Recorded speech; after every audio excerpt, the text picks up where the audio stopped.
Good afternoon. Let me try this again. Good afternoon. Happy World Procurement Day. Okay, thank you. And I hope we're all in the mood to talk procurement and walk procurement, sleep procurement, do everything procurement. We'll be all revved up to do this today. Welcome to everyone here. And we are blessed. I know the space is limited, and I hope we're not feeling too hot after a while if we can close the door at the back. But we're off to a good start, and the interest is high. May I ask you to stand so we invite the presence of the Lord at this time.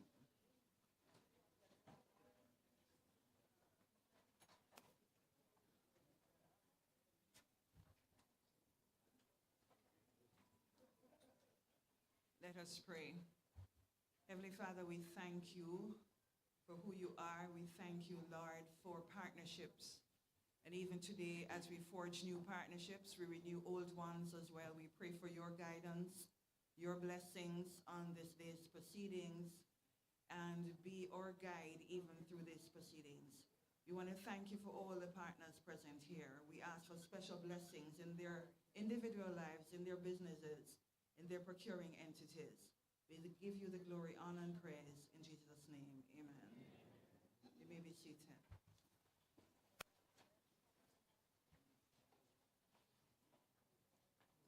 And so we are blessed or graced this evening. I know we're all afternoon very busy persons. So when we're able to get two ministers out of their office, you know things going on for us, right? Things turn up big time. And we have a PS as well. Things going on, man. And we get our busy MSMEs here to then, what you call this, great synergy happening, right? And so this afternoon, I want to welcome especially among us the Honorable Favor Williams, MP, Minister of Finance and the Public Service. Minister, welcome and thanks for being here. Also, I would like to welcome Senator the Honorable Aubin Hill, Minister of Industry, Investment and Commerce. Senator, good to have you. Also with us is the Permanent Secretary in the Ministry of Industry, Investment and Commerce, Mrs. Sansia Bennett Templar.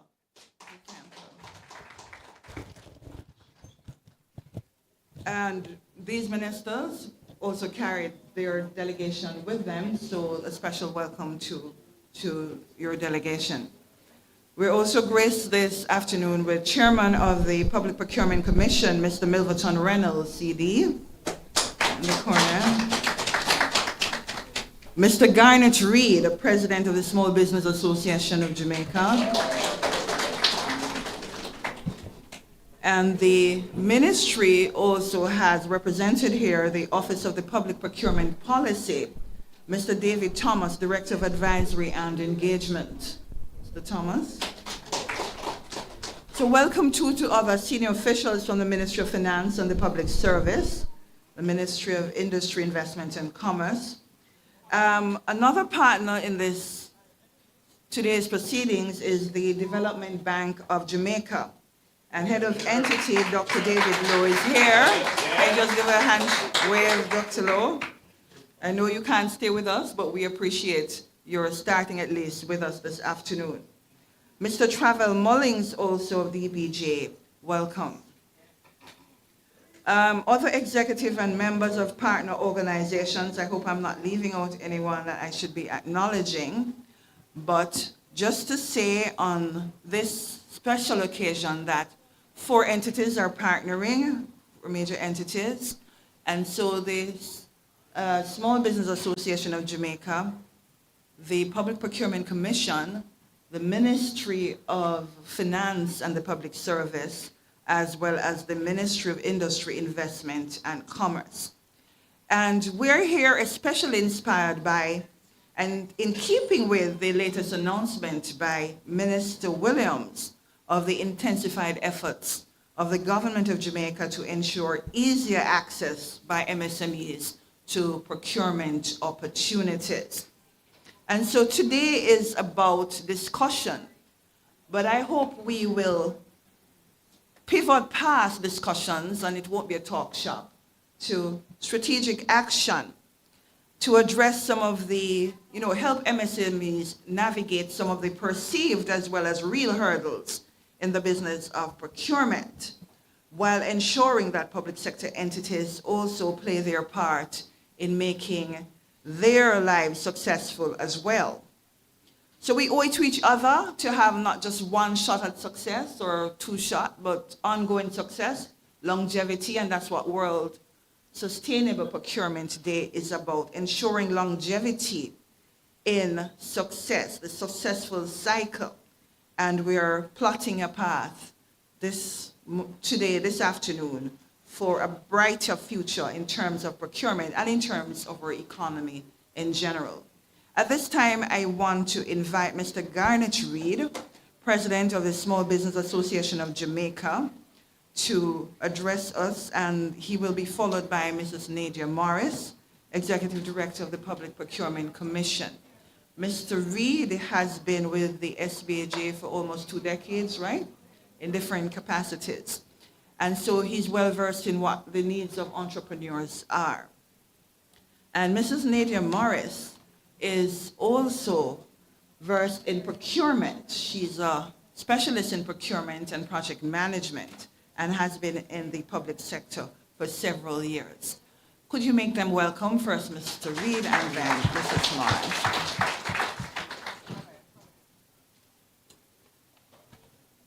Thank you very much, Madam Chair Lady.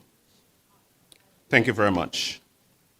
Minister Williams, Minister of Finance and the Public Service. Minister Hill, Minister of Investment, Industry and Commerce. Chairman of the Board of Trustee, Mr. Reginald Budhan. Members of the Board of Directors, Mr. David Lowe, Managing Director of the Development Bank of Jamaica, representative from the PPC,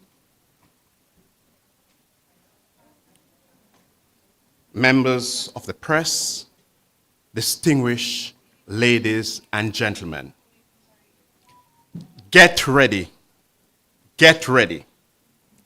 On behalf of the Board of Trustees, the Board of Directors, we would like to express our sincere thanks and appreciation for the support given to the micro, small, and medium-sized enterprise for the 20% set-aside contracts from the government of Jamaica. Please, a round of applause.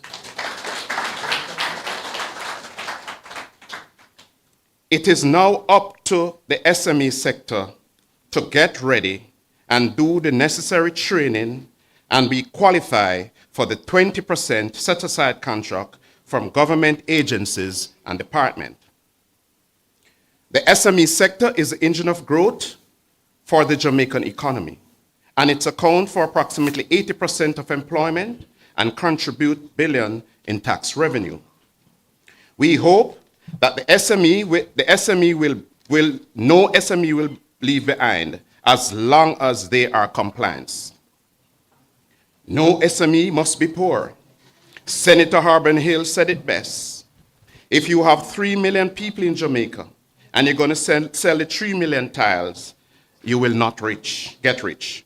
But if you export to Europe, North America, Africa, CARICOM, yes, you will get rich. Most business starts small. For example, Donna Duncan Scott, she started on her veranda. Bud Stewart, he started by selling appliances in a suitcase. Jeff Bezos, he started in his garage. And so the journey is always the micro to small, small to medium, and medium to large. This year, The Small Business Association of Jamaica, SBAJ, will be hosting a one-day national conference at the Jamaica Pegasus Hotel on Thursday, July 16, 2026.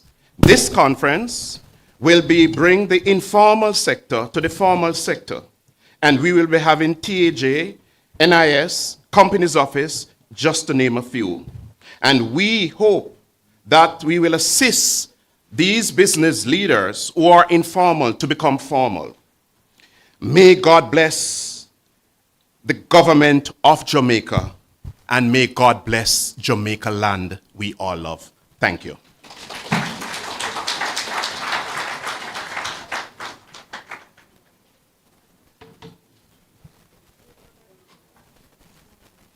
See me between these mics.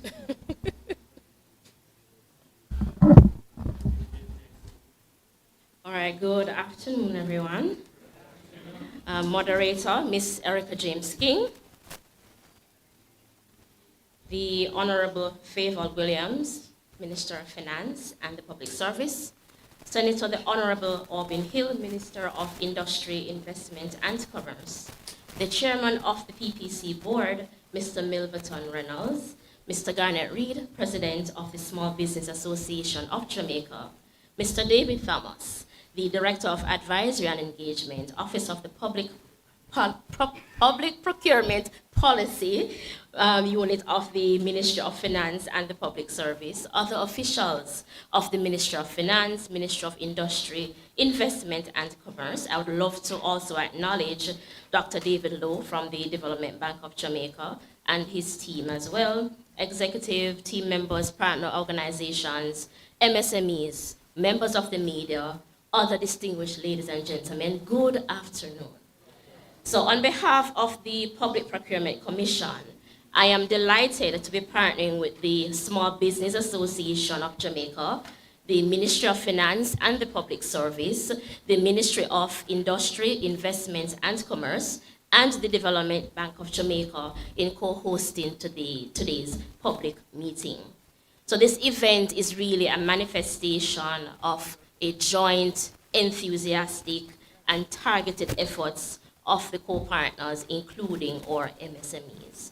And I want to thank the partners for their dedication, their passion to our mutual nation-building efforts. And so whether you realize it or not, each of us, either passively or actively, play an essential part in the dynamic national and international supply chain.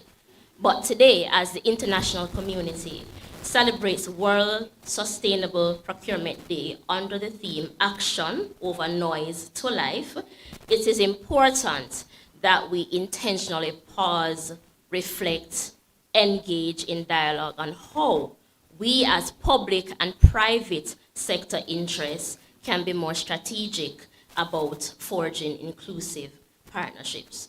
So today's dialogue that we're having, it must also propel beyond reflection, dialogue, and plans to proactive action and defined ways of pursuing inclusive growth in Jamaica's public procurement process. And just a food for thought, public procurement provides sustainable income, generating opportunities for micro, small, and medium-sized entrepreneurs. And of utmost importance is that the MSMEs comprise 97.6% of all registered tax-paying businesses in Jamaica. Mm-hmm. Wow. And therefore, the dominant type of businesses in our nation's economy. So you can understand why we're here today and why this discussion is so important. So we have to encourage and nurture the MSMEs to get more au fait with accessing public procurement procedures and practices, and that is one of the goals at the PPC for the upcoming financial year as well, and certainly one of the objectives for our partnering with the SBAJ today. And so it is stipulated in our foundational legislation, the Public Procurement Act 2015, and Section 5 of the Act is that the PPC should encourage participation in the economy by enabling the involvement of small and medium-sized enterprises in public procurement. And also articulated in that act is that we're supposed to promote economic development through public procurement. So it is important. So with these objectives, to this end, the PPC has automated our systems, and you would have known the previous dispensation where you have the mounts of paper and you'll find yourself to Oxford Road, and then you'll have to sit and go through your application process. But now it's all online, and we have our supply registration system, which is accessible through our GoJEP platform, gojep.gov.jm, and it's 24/7, any day, anytime, anywhere. And so despite the negative impact on businesses due to Melissa, there has been a buoyancy in the PPC supply registration for this financial year. And we have registered up to January alone just under 100 suppliers of goods and services to do business in government of Jamaica. That's just 1 month alone. And for this financial year, as we close out, we are expected to register over 1,000 businesses as well. Here. And so the volume of applications jumped from 880 from 23-24 to 959 in 24-25, and we're now surpassing the 1,000 mark. But there are changes coming. We know, we hear, we've done surveys, we understand the pain points, and we know that the system can be very bureaucratic, onerous, the documents are too much, yes, we know. And so we have embarked on the reform of the supply registration system, and that process is now at the cabinet stage. The policy was, the concept paper was approved by the Ministry of Finance, and so we are now on the way to cabinet to have these changes effected in our legislation as well. And I also want to announce that we are rolling out the MSME Procurement Integration Project, and that is part of Minister's announcements to enable the set-asides order of 2019. And so this project is aiming to, one, simplify our systems and to remove the administrative barriers to our small businesses. And we are establishing and maintaining a verified database of MSME suppliers, therefore having them easily identified to participate in the set-asides provisions. And a part of that as well is the targeted training and outreach that we are seeking to equip MSMEs with knowledge and tools to compete for government contracts. And also, as part of any system, we must monitor and evaluate compliance with the set-asides framework. So we are doing great things. We are telling you to get ready, get future ready, and sustainable procurement is a way of life. And so today, we need to not just get ready for public procurement opportunities, but also be future ready. MSMEs, future-proofing starts right now. Thank you.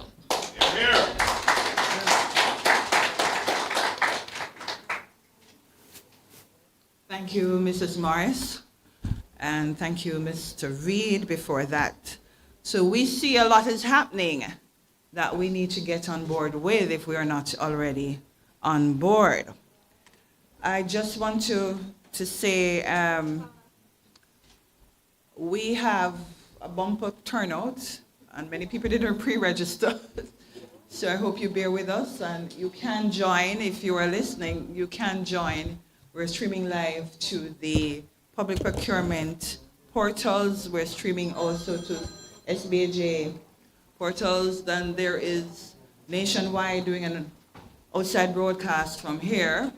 So too, Jamaica Observer is doing Instagram live coverage. So you can just message persons who may not have made it into the room that they can join on some of these portals at this time. It was a miss of me not to have welcomed the media. I'm so sorry. We're happy that you are here. Give them a round of applause. Yes, they're the other partners in everything that we do. I'm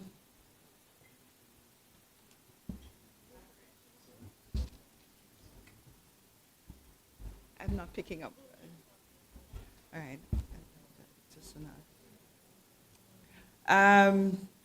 I also want to say that because we know persons are busy, we have meals here. You have tea and coffee stations at the back. You can just walk over, get and go back to your seat. If you so feel led to have a meal, a bigger meal, we have a lunchroom outside at the back that you can step in, have something, or take with you when you're going. Or if you want to eat where you are, we understand. So we're making provisions. So no fainting, no nothing like that happening here. We're all refreshed. All right, at this time, I want to welcome to the podium Senator Aubin Hill, the senator who is a little dynamo or a big dynamo, and he has been active on the international scene prior to being Minister of Industry, Investment and Commerce. He has been in banking. He has worked in over 100 countries. Is that it? Am I correct? More than 125. You see, I am not keeping up with him. Thank you, sir. So at this time, we welcome to the podium. Could you give him a round of applause? Senator the Honorable Aubin Hill to share remarks with us. Thank you very much, Miss Erica. Thank you, ma'am. Well, they make me up. Yes, no, I'll always wait for you. JIS always has my time.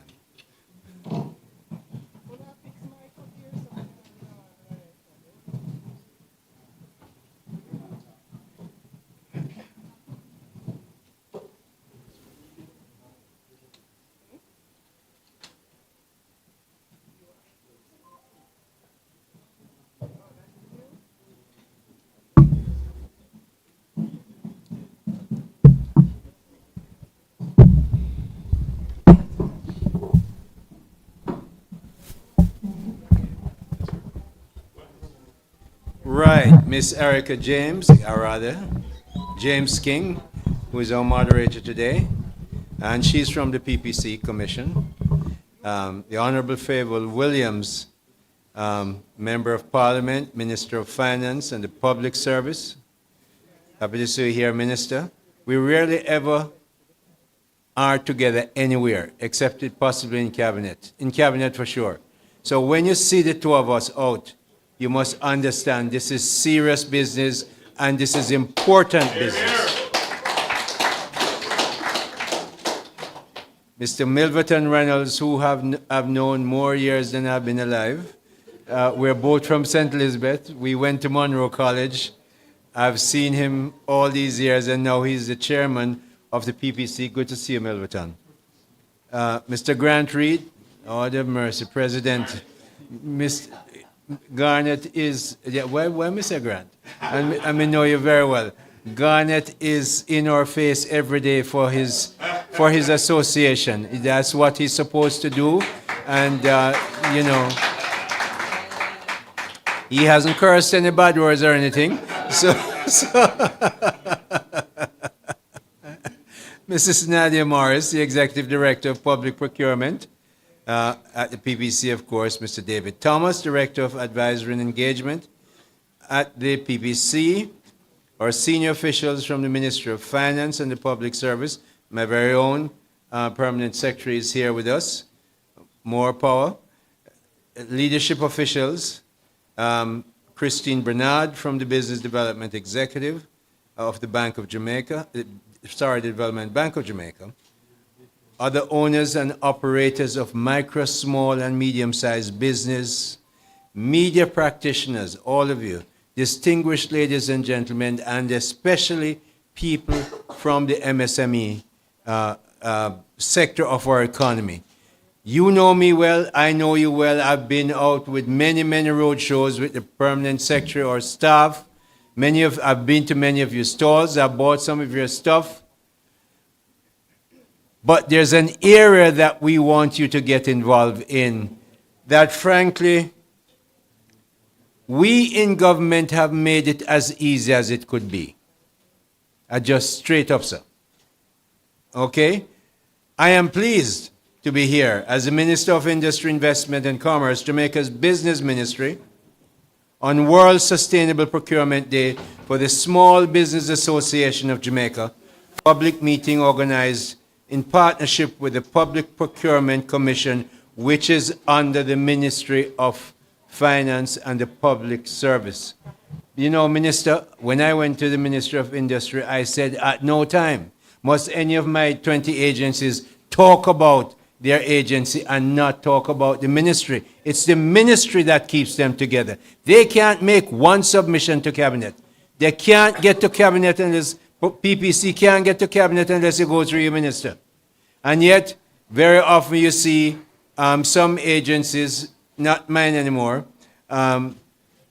pretending as if they were the ministry. It's not, we want it to be independent, but you have to remember that for government to work, government really works through the executive of the cabinet, and cabinet ministers are your link into really the power of government. Ladies and gentlemen, business owners, operators, and all the stakeholders in this room who help drive Jamaica's economy, I want to acknowledge your efforts and your role in building Jamaica's prosperity. The Andrew Holness administration remains committed to your success, to creating an environment that facilitates profitability, and to ensuring that your businesses have a fair chance to compete and grow. As the chairman of the Infrastructure Committee of Cabinet, we get to review all the big contracts. Used to be 60 million. I think it's still 60. We changed it, I think, to 100 million. All contracts that are 100 million and more come to us. As the chair, I get to see all of these things and the submissions. One of the things that I see that has taken too long, and I'm saying it here, and we've said it in the meetings, I want that change. It takes too long from the time of conceptualization of an idea to build a project, to do what it is, to buy equipment, to rent services before it comes to approval. So all those in government, starting especially with the permanent secretary, mine is right here, to say, look, we have to find a better way to get this done. Why? Because the capital budget that Minister Williams have to sit down and work so hard as here, coming up to budget time, scraping from here and there to get the capital budget. The idea is that we must spend that money in the economy so it can circulate, people can hire people, people can get the profits from their business to build their house, buy a car, send them picnic to school. And if the money is not being done and approved, then it's not getting into the economy. There are some people who don't necessarily want it to get in the economy. I don't know many of them because they're not. We're going to tell them straight. But you as Jamaicans now must say to you, where you see anybody, any ministry or agency working and you know that they're supposed to do a project, go ask them. And if you won't ask them, you ask Minister and me, because we will ask them. And as sitting at the Infrastructure Committee chair, I am willing to ask anybody why it took you 15 months to plan this project and get it, and now coming just for approval. Why it couldn't be done in 3 or 4 months? I see more and more 4 to 6 months coming in, and that's good, but we want it quicker. So, coming out of the MSME and enterprise entrepreneurship policy of 2013, in 2018, when we were in authority and power, and housed with the Ministry of Industry, Investment and Commerce right here, through our MSME division, we have established a clear framework to support the growth, formalization, and expansion of micro, small, and medium-sized business. But the truth was, it wasn't working. When we asked the PS about it, how it not working. So I asked her to work with the Ministry of Finance. There's nothing that we do on this that can be done without the Ministry of Finance. A, them have the money. No, I have to tell you about money. There is a, Minister Williams and I went to a university in Boston. It's called Harvard. When I was there, I heard the joke that there's a guy called Willie Brown who used to rob banks. And Willie, when them capture Willie, finally they do, as they will, generally. Why you always robbing banks, Willie? Because that's where the money is. Why am I always talking to the Minister of Finance? That is where the money is. So I constantly talk to her, and right behind her, Dr. Lowe, we're now talking about, notice we're putting on roofs, we're fixing roads, we're doing this. Now it's the time, budget is through, that we're going to continue a conversation that we started with Minister Williams and Dr. Lowe to make sure that people in the MSME and the business sector get some benefit after the Melissa issue and after the budget. These policies guide our collaboration with the Ministry of Finance and the Public Service. Together we implement mechanisms for public procurement through the 2018 regulations. I initiated a discussion with Minister Williams, and she confirmed it I confirmed with a detailed letter on January of this year, and boy, Minister Williams willingly agreed to collaborate and support the Public Procurement Commission, which reports to her ministry. And when this was planned, she said, Minister Hill, look, we're going to launch it together. And this is the idea, so that, there's no light between what we want to get done. The set-aside order, the public procurement set-aside order, reserves 20% of public procurement contracts for MSMEs. It's not being used enough. So what have we done? The PS and our people got together with the JBDC, Jamaica Business Development Corporation, and other of our 20 agencies. We went out and we trained, we looked at, I think about 600 people. We trained about 120. We got Attorney General Chambers' commitment on the set-asides so that it works well. The JMEA and other business associations join us, the Economic Growth Council Secretariat, and the Ministry of Industry, Investment and Commerce developed the Public Procurement Special and Differential Treatment Measures. Is only government name something so long. It wasn't me. I wasn't there. But we will find an acronym from Google or somewhere to make it shorter, because nobody can remember that. Anyway, what it's supposed to do, for the adoption of applications from all ministries, departments and agencies, to operationalize the SDTM, there you go, across government will allow specific incentives to be applied for the participation of the MSMEs. Clearly, there's a lot of work. Why I'm telling you this, there's a lot of work that goes behind DBJ giving you money on Biggie or any of the projects that they have. Or the Ministry of Industry, Investment and Commerce collaborating with the Ministry of Finance to get you the things that you want. But we're there now because we want to get effectively the training done. A lot of what makes it so difficult, and they complain, or they don't get it. Many times they don't understand how to get it. Our job, PS, is to make sure we have a cadre of people. University students can train them. Go out there and get them trained. And PS, we're going to have to do it like we did the roadshow. We go to different places. Say we're coming. Part of what people will also get to sell their goods, because we'll do the roadshow thing, but we're coming specifically to train you how to get the money in the 20% set aside. Because unless we do that, Minister, we're not going to get it done. Because I remember when I ran the bank, many people just won't go into the bank. It's not, I feel like I don't belong. So we don't want that to happen. MSMEs have unequivocally demonstrated their capacity to secure and execute government contracts across a wide array of sectors. 600 MSMEs have won contracts in more than 100 industries in the past 3 years. In fiscal 22-23, MSMEs secured over $1.15 billion in contracts.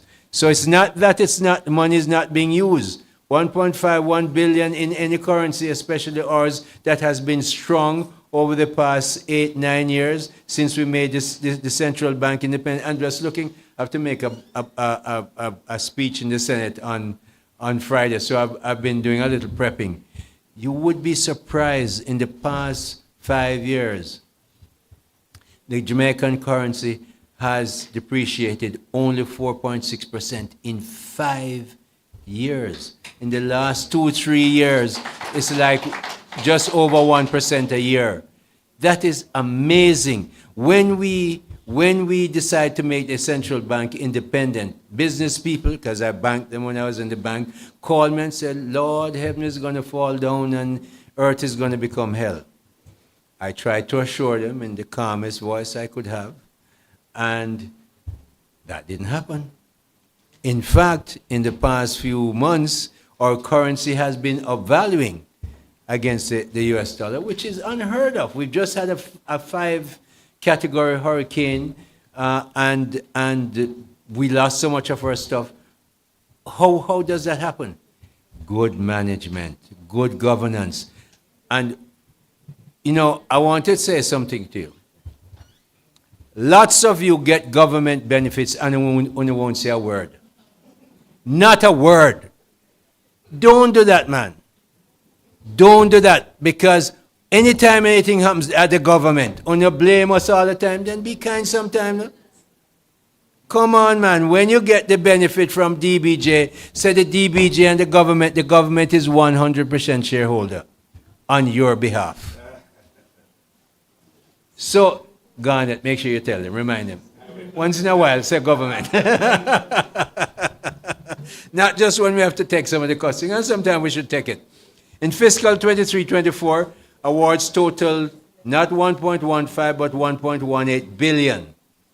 Contracts valued at over 897 million were secured. So MSMEs are getting contracts. This is what's possible. Jamaican MSMEs can compete and deliver. Still, more must be done, which is why we're here today.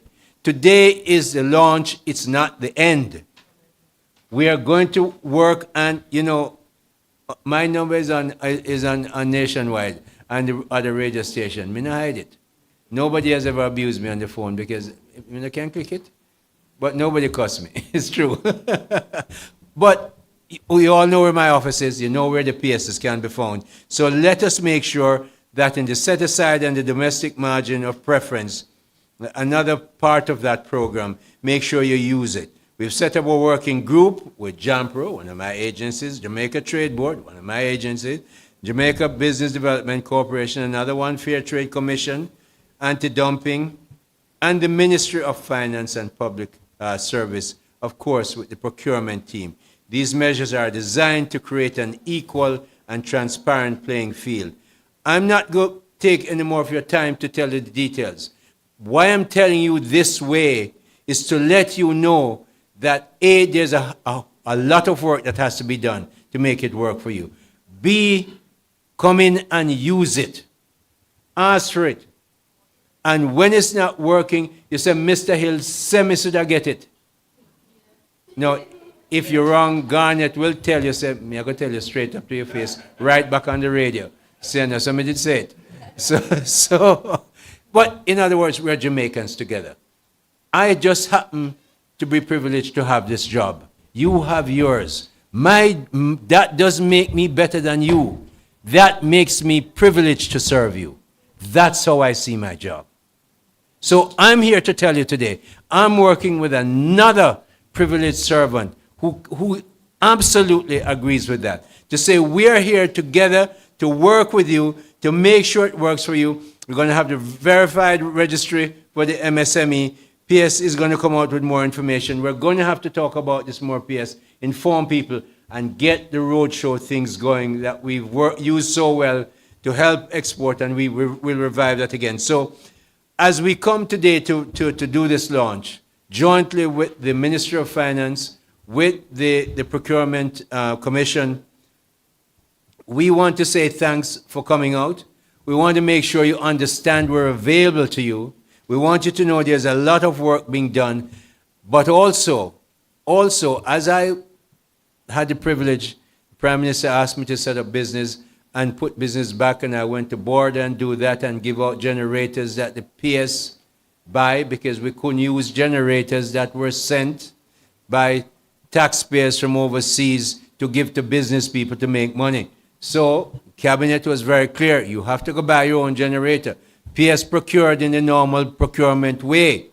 When you see all these things, you must say, well, how can we get in? I sell generator, how can I sell it to you?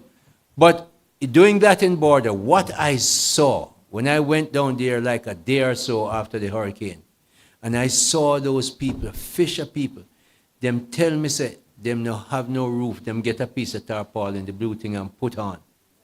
We fix back their place for them to start their business and get back up. I saw resilience. No, that is not at all surprising, because I was in St. Elizabeth. It couldn't be any other way. Now, I know other parishes are good. But you want to see resilience? You come down to St. Elizabeth. But really, my job is to serve everybody across this country. I take it as a great privilege and a pleasure. And when it's not so pleasurable, we go and pray for you. God bless you, and thank you so much.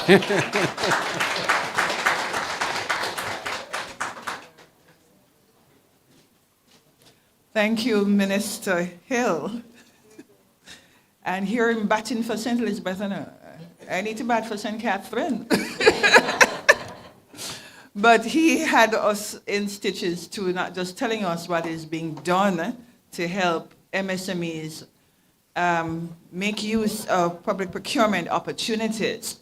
And I hope if you are here by now and you're not sure what public procurement is about, and that is about acquiring goods, works, or services using state funds. And of course, state funds is whose funds? It's not the minister's funds, it's our funds, our taxpayers' money. That's taxpayers' money. So the minister don't have it, it's us who provide her with it. And so PPC is a watchdog of how it is spent too, because we are there to promote transparency and integrity in the public procurement process. But just bear in mind that, government is the largest consumer of goods, works, and services.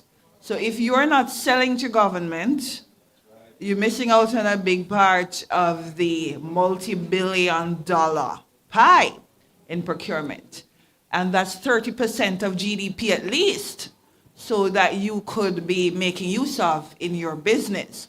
So it is good that you're here, and I hope we're whetting your appetite to tap into public procurement opportunities. Before I go further, I'm happy to report that our spillover room in the lobby has a TV, so they're able to follow what is happening in here. I also want to acknowledge Mr. Errol Barnaby, who is the Managing Director of the Exim Bank. Mr. Barnaby, who is here. And we may not leave here. He could lock us in, if we don't acknowledge him. But thank you, sir, for joining us and for helping to make this occasion a reality. Also want to acknowledge another small business, another umbrella group for micro, small, and medium-sized entrepreneurs, and that's the MSME Alliance, and they're also sharing in today's proceedings here. Give them a round of applause as well. Okay, our minister, we call her our parent minister because she's responsible for the Public Procurement Commission, Auntie Faval. All right. And she's very supportive. She's very supportive of the PPC and its activities, and I'm sure she's supportive of the MSMEs as well. Of note is that she's the first woman to hold the position of finance minister. Isn't that great, women? More power to us, all right? Yeah, she's the first woman in that capacity. And women are more nurturers, so right? I hear that. So she will look out for us more at MSMEs. You're in good hands. But just to say, she's also a chartered financial analyst. So she's not batting wildly. She knows what she's doing because she spent a lot of years in the private sector in financial institutions and has brought that to bear on her work as Minister of Finance and the Public Service. And she has served in that capacity since October 2024. Could you make her welcome as she comes to give the keynote address? God is good. All the time. All the time. God is good. He woke us up this morning. Clothe us in our right minds. Show me your hands if you're in the right minds today. Awesome.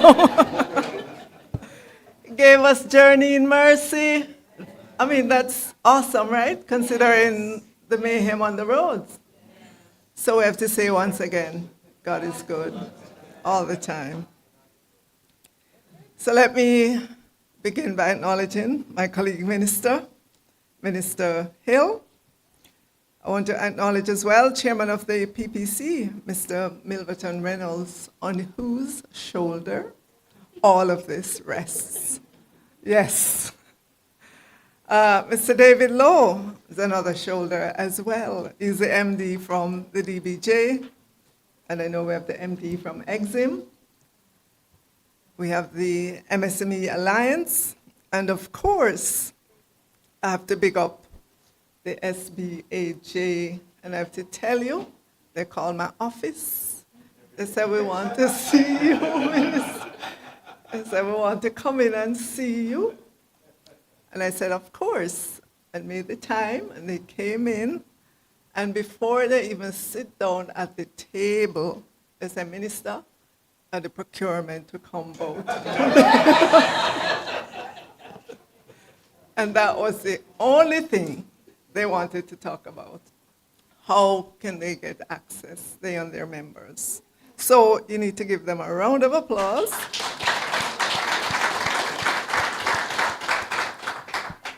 Let me acknowledge as well Mr. David Thomas from our own Ministry of Finance and the Public Service. He's here from the Office of the Public Procurement Policy. I know we have many senior officials here from the Ministry of Finance. We have members of the SBAJ, other owners and operators of micro, small, and medium-sized enterprises, members of the media. Thank you so much for being here to help us to carry the good news to the far corners of Jamaica. Yes, other distinguished ladies and gentlemen, good afternoon. So let me begin by thanking the Public Procurement Commission, the Small Business Association, the Ministry of Industry, Investment and Commerce, and the Development Bank of Jamaica for bringing us together for this very important engagement. And I want you to know that today's meeting is about more than procurement rules and administrative procedures. It is about opportunity. You hear me? Yes. Opportunity. It is about growth. And it is about ensuring that more Jamaican businesses, especially our micro and small enterprises, are able to participate meaningfully in government contracting. You may not know this, but public procurement is one of the most powerful tools available to government to drive economic development. It is not only a mechanism for acquiring goods, works, and services. It is also a means by which we can widen participation in the economy, expand opportunities for local businesses, and promote more inclusive growth. And that is precisely why the government of Jamaica, through the Ministry of Finance, put in place the Public Procurement Set-Asides Order 2019. And the purpose of that order is to facilitate increased participation of MSMEs in public procurement by allowing procuring entities in appropriate circumstances to limit competition to qualifying MSMEs rather than having them compete directly with much larger entities. The policy framework also makes clear that this is to be done transparently and only where there's a reasonable basis to believe capable suppliers exist. The framework is already here. The issue before us now is implementation.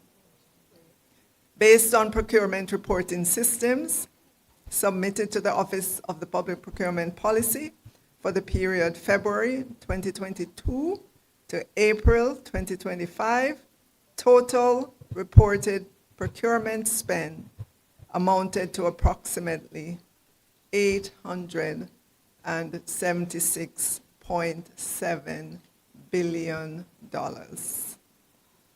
Of that, only $3.8 billion was reported as having been awarded through procurements, specifically applying the MSME set-aside. We want to correct that. No applause.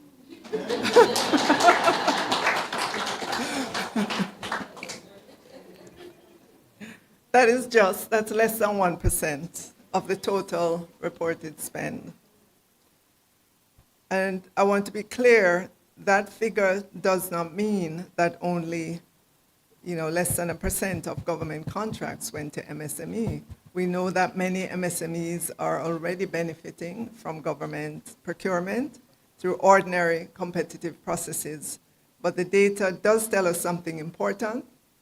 It tells us that the formal use of the set-asides mechanism itself has been very limited. In other words, the policy exists, we have the legislation, but we have not yet operationalized it at the level we should. And this is just the beginning. It's not just an announcement I made in Parliament. This is where the rubber meets the road. And I will be monitoring, I'll be asking for reports to see the progress of this. Thank you. So for the upcoming financial year, as we recover from the devastation caused by Hurricane Melissa, the government of Jamaica's procurement expenditure is substantial. The budget for use of goods and services on the recurrent and capital side of the budget is a massive $185.7 billion this upcoming fiscal year. The law allows for up to 20% of the procurement budget to be set aside for qualifying MSMEs. That would be, who knows the math here? Not you, Arvin. $37.1 billion. That will be allowed to be set aside for qualifying MSMEs. So get ready, get qualified. But let me say that our immediate focus is on micro and small enterprises. Unfortunately, not yet on the entire MSME category. We are therefore not proposing that micro and small enterprises should be expected to absorb the full 20% at this stage. But if you do, we would be elated. So what we're saying, however, is this. Even if it's just, say, 25% of the projected set-aside amount was awarded to micro and small enterprises, that would represent $9.2 billion flowing into Jamaica's micro and small business sector. And that is not a small number. I believe that would be transformational. You believe it? Absolutely.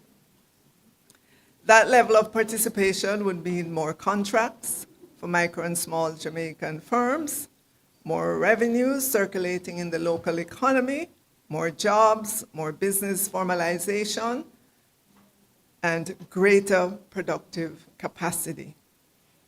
It would also mean that public procurement is working not only as an expenditure function, but as a development instrument. So what has been holding us back? This law came into effect in 2019. One of the biggest barriers has been the administrative difficulty faced by procuring entities in identifying and verifying whether a business actually qualifies as an MSME for the purpose of the set-asides regime. The legal criteria are important. For example, under the framework, a microenterprise is one with annual turnover not exceeding 15 million Jamaican dollars. And a small enterprise is one with annual turnover exceeding Jamaican $15 million, but not exceeding $75 million. In addition, not more than 50% of the equity in the enterprise should be owned by a company that is not itself an MSME. Do you understand that? What does that mean to you? Let me read it again. It says, all right, you know when you have a company? Well, let's just put it this way. In order to start your company, chances are you had to put up the money to do it, right? So you own 100% of the equity.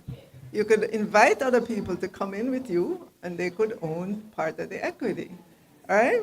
But we're saying that not more than 50% of the equity in your company should be owned by a company that is not itself an MSME in that category. Because we don't want a big company to buy you up. Down the road they can, right? So these rules exist for a reason. They're there to ensure that the opportunities created by the policy actually reach the businesses they were designed to support. But while those safeguards are necessary, they've also created a practical challenge. Many procuring entities do not have the time, the systems, or the confidence to verify qualification on their own. As a result, many simply avoid using the set-aside mechanism altogether. So that is exactly what we're now moving to fix. The Ministry of Finance and the Public Service is working with the Public Procurement Commission to establish a system under which qualifying MSMEs can be verified in advance and placed on a readily accessible list for the use by procuring entities. Once that system is operational, entities across government will no longer have to start from scratch every time they wish to apply a set-aside. Instead, they will be able to identify verified suppliers more efficiently and with greater confidence. So once that verification framework is up and running, the ministry will issue a renewed directive to procuring entities to set aside a defined percentage of procurement opportunities specifically for micro and small Jamaican enterprises. That is, Jamaican companies with annual turnover below $75 million.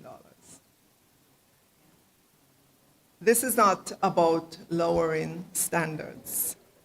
Micro and small enterprises will still be required to provide us with good quality goods, works, and services. It is not about bypassing competition.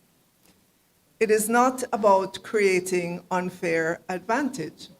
In fact, the very purpose of the set-aside framework is to create fair competition within the appropriate supplier class.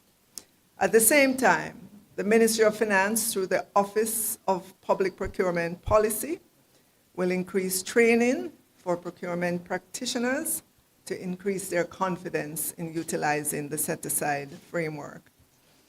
I know that one concern sometimes expressed by MSMEs is that it is hard for them to be competing against large companies. The MSME set-aside policy is specifically designed to restrict participation to qualifying firms. That is the point of the turnover threshold and ownership requirements. So the system is meant to ensure that micro, small, and medium enterprises are competing among themselves for opportunities reserved for them, rather than being crowded out by larger, more established business. So this is not a symbolic policy. It is a practical tool. And when used properly, it can create real pathways into public procurement for smaller Jamaican businesses. But as you know, in all things, the government cannot do this alone. This renewed push requires partnership. It requires the Public Procurement Commission to support the verification framework and supplier registration process. And I'm going to say to you, if it's not smooth and easy for you to do, call me. I will make sure the PPC, I'll make sure the PPC has a smooth process, not too complicated, just easy for you to input and upload your information. It is also going to require the Ministry of Industry, Investment and Commerce to continue its work in sensitization, business development and support, and helping enterprises prepare to compete successfully.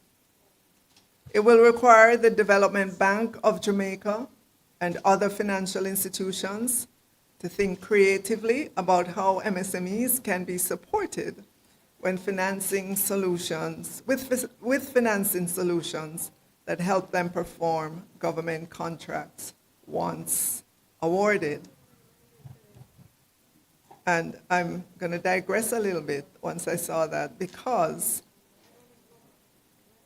I'm working with financial sector companies to make sure that companies that get contracts from the government, they can go to the bank and use those contracts, access some funds, right?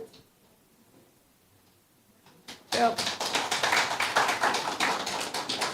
Because everybody knows government pays. They might take a long time, but government pays, government honors its obligation.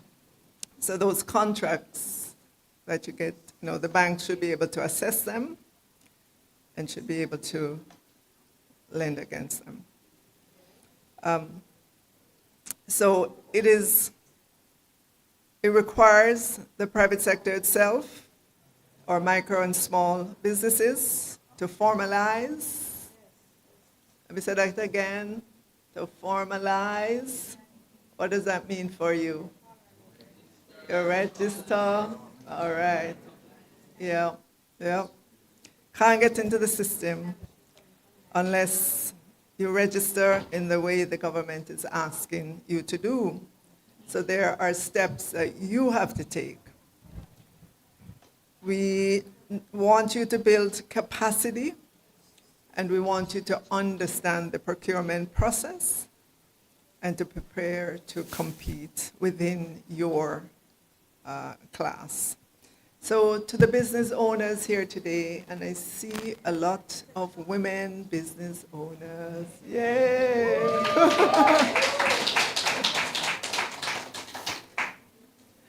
Let me say this clearly. Government's procurement is not reserved only for the biggest and oldest firms. There is space for you. There's policy support for you. And now there is a deliberate effort to make the system more accessible to you. So to our procuring entities across government, my message is equally clear.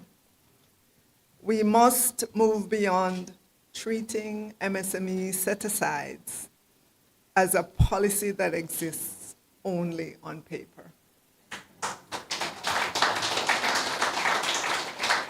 We now have an obligation to operationalize it in a practical, structured, and credible way.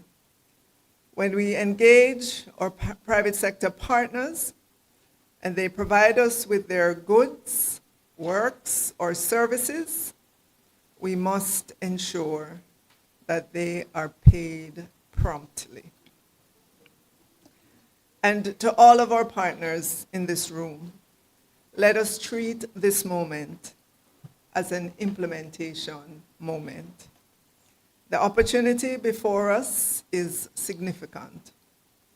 If we can move formal MSME set-aside usage from a fraction below 1% to even a modest share of annual procurement expenditure, the impact on local enterprise development could be enormous.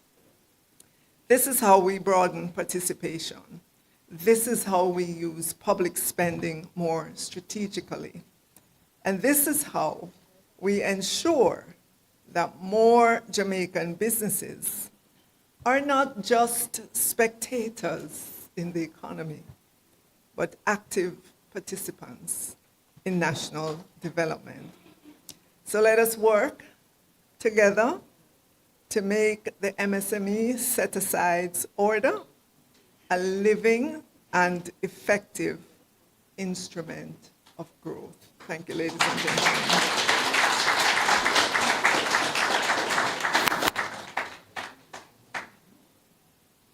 Thank you, Minister Williams. I hope you were paying keen attention to the minister. This is not a spectator event, it's a participatory event. And also, I wonder how many people remembered how much money is there this financial year for public procurement. Anybody? Who? You're on point. 185.7 billion, the B's or $1 billion has been set aside for goods and services alone, not works, for this coming financial year. Oh, it's all, okay. I stand corrected. It's for goods, works, and services for this financial year. And how much out of that can go to MSMEs? All right. Good, good. I mean, give yourself a clap. So we're paying attention, and I hope MSMEs maximize the opportunity for tapping into some of this. At this time, we want to, I know the ministers are very busy people, so before they leave, we just want to give them a token of appreciation. So we ask at this time if Minister Williams could come forward, and Chairman Reynolds, PPC, would hand over one of the tokens to her. Mr. Campbell, Captain, you can set up in the meantime for your presentation. Did you come in the middle? Like not In front of?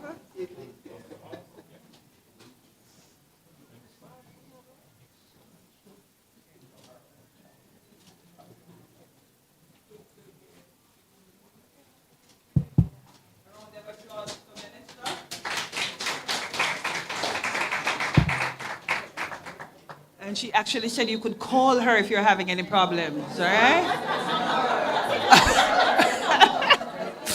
And we also have Mr. Frith, Mr. Kevin Frith from the Small Business Association of Jamaica, and he's one of the key players in this day's event. So Mr. Frith will be doing a presentation on behalf of the Small Business Association of Jamaica to Minister Williams as well.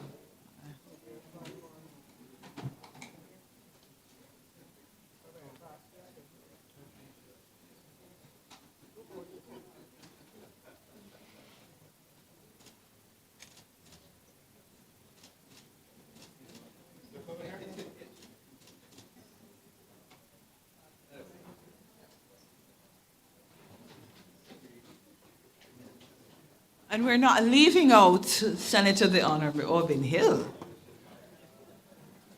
because we want him to come back and talk with us, right? So, right. We need the money. He knows where the money is. It's already money. All right. Mrs. Morris, on behalf of the PPC.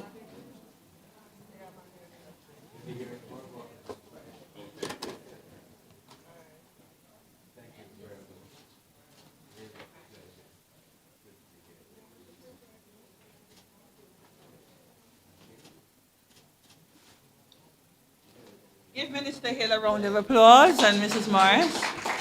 And we invite Mr. Garnett Reed now, President of the Small Business Association, to come and do the gift presentation to Minister Hill as well. It's Christmas in March. Because we need the money. Mr. Hill, on behalf of the Small Business Association, it's our pleasure. And I hope you ensure that we get the money. You know, I'm going to make sure you get the money, but I'm going to make sure you get something as valuable, the training. Yes. How to use it, how to get the money. Yeah. So thank you all very much.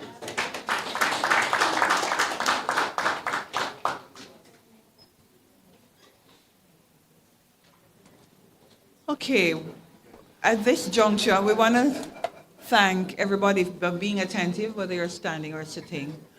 We just want to take a 5-minute water break or refreshment break, and so have our next presenter finish his setup here in the meantime, or a bathroom break. But just 5 minutes, and then we will get going. Maybe stretch your legs in the meantime.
Ladies and gentlemen, we do have a couple more presentations, so let us get mine out the way quickly. I won't be too long. You can't see me? Huh? Yeah, we have to wait on the moderator. Laptop or block.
If you have food with you, you can sit with it.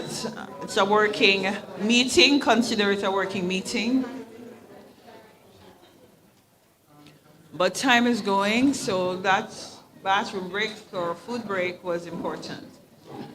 Coming up, we want you to look a little bit more at what it is to register with the Public Procurement Commission, so that you can maximize those opportunities available in public procurement.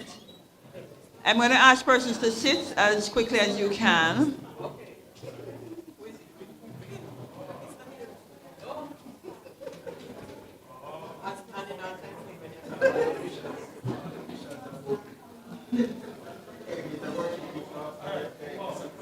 I hope you're willing to learn, even though our officials have left.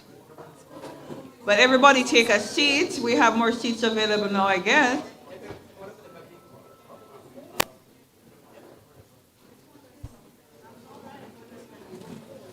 All right, take a seat, please. We have a lot of chatter going on. All right, so we're going to the matter of registering with the Public Procurement Commission. And this part of it's with two parts with the PPC. Captain Richard Campbell, who is head of the Supplier Registration Branch, and that's the branch which handles registration. He will share some highlights with you how the PPC is empowering MSMEs through supplier registration. Can you put your hands together for Captain Richard Campbell? Right. Okay, so come this way, sorry. All right, thank you very much, Ms. James King, moderator. I know a number of our dignitaries they have left, so I will just observe the president of the SBAJ, if the president is still here. Other members of the executive group that just would have left, the ministers, of course, my executive director, etc. Ladies and gentlemen, good afternoon. Yeah, well, my presentation will be very succinct, and I will engage you for a bit, right? So my presentation is titled PPC Empowering the MSMEs through the supplier registration, right? And of course, I'm appealing to all members of the MSME groupings to, in order to participate in this set aside to, get registered. All right, so I'll just move quickly to the next slide. All right, so a quick content is, of course, the mandate and function of the Supplier Registration Branch, which is SRB, the PPC legislative framework, the supplier registration system, which is an online system, and I must say a number of the small businesses, they have been registering, at every cycle with the PPC. And as the minister, etc., said earlier, that yes, there's some opportunities are out there, but I mean, there can be lots more. All right. So we'll talk about, of course, streamlining the MSMEs and the registration process, of course, the minimum requirement, and I'll just touch on the increased validity period for the PPC certificate, and of course, I'll just also touch on the processing time for the application process. So the supply registration, or let me say the Public Procurement Commission, of course, was established under the Public Procurement Act of 2015, and of course, the supply registration branch. Okay, sorry, I'm hearing something, sorry. And the supply registration branch, of which I'm the senior director, came about under Section 11 of the said Act, right? And this Act provides for the revision, classification of persons or firms, entities as suppliers, and approved persons, firm or entity as approved unregistered suppliers. So the PPC made the following regulation with the permission of the Ministry of Finance and the Public Service under the Public Procurement Act 2015, Section 61(1), Public Procurement Registration and Classification of Suppliers, of course, which is the Regulation 2019 that really provides a framework for the registration of suppliers. So these regulations make the following provision: any person, any firm or entity desirous of being registered as a supplier for works, goods, or general services, because we don't have a regime now for consultants. So if you're an architect, an engineer, an actuary, you're not required to register, with the PPC. You can, whatever procurement opportunity that will arise, you can participate without a PPC registration. But if you're doing any other goods and services, you need to register with the PPC to do business with that government entity, right?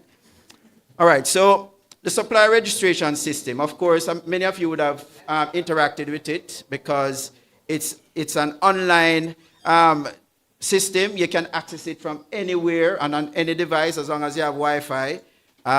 You can access, and you can, if you have a current registration, you can also, explore the GoJet platform, right? So the SRS sits on the GoJet platform. I don't know how many of you are familiar with the GoJet platform, but when you register your business on the GoJet platform, that same username and password you'll use to access the SRS, right? And based on my checks before I, completed my slides, I discovered that 1,141 MSMEs were registered, whether currently or have been doing so since we started the system in 2021, right? So of course, I've indicated that it's an online system, and everything is done online. The system used to be a laborious paper-based system. I don't know how many of you are familiar coming to Oxford Road, at the PIOJ building, to sit in the room to hand us your application, and if a T is not crossed or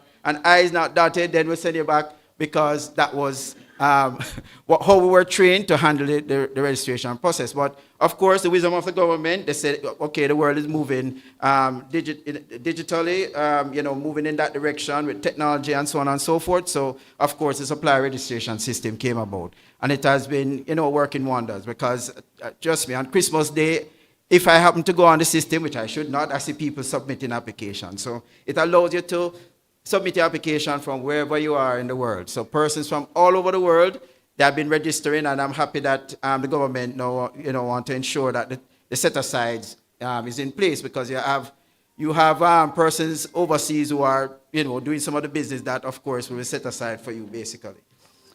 All right, so let's move in quickly. All right, so the PPC currently has 3 registers.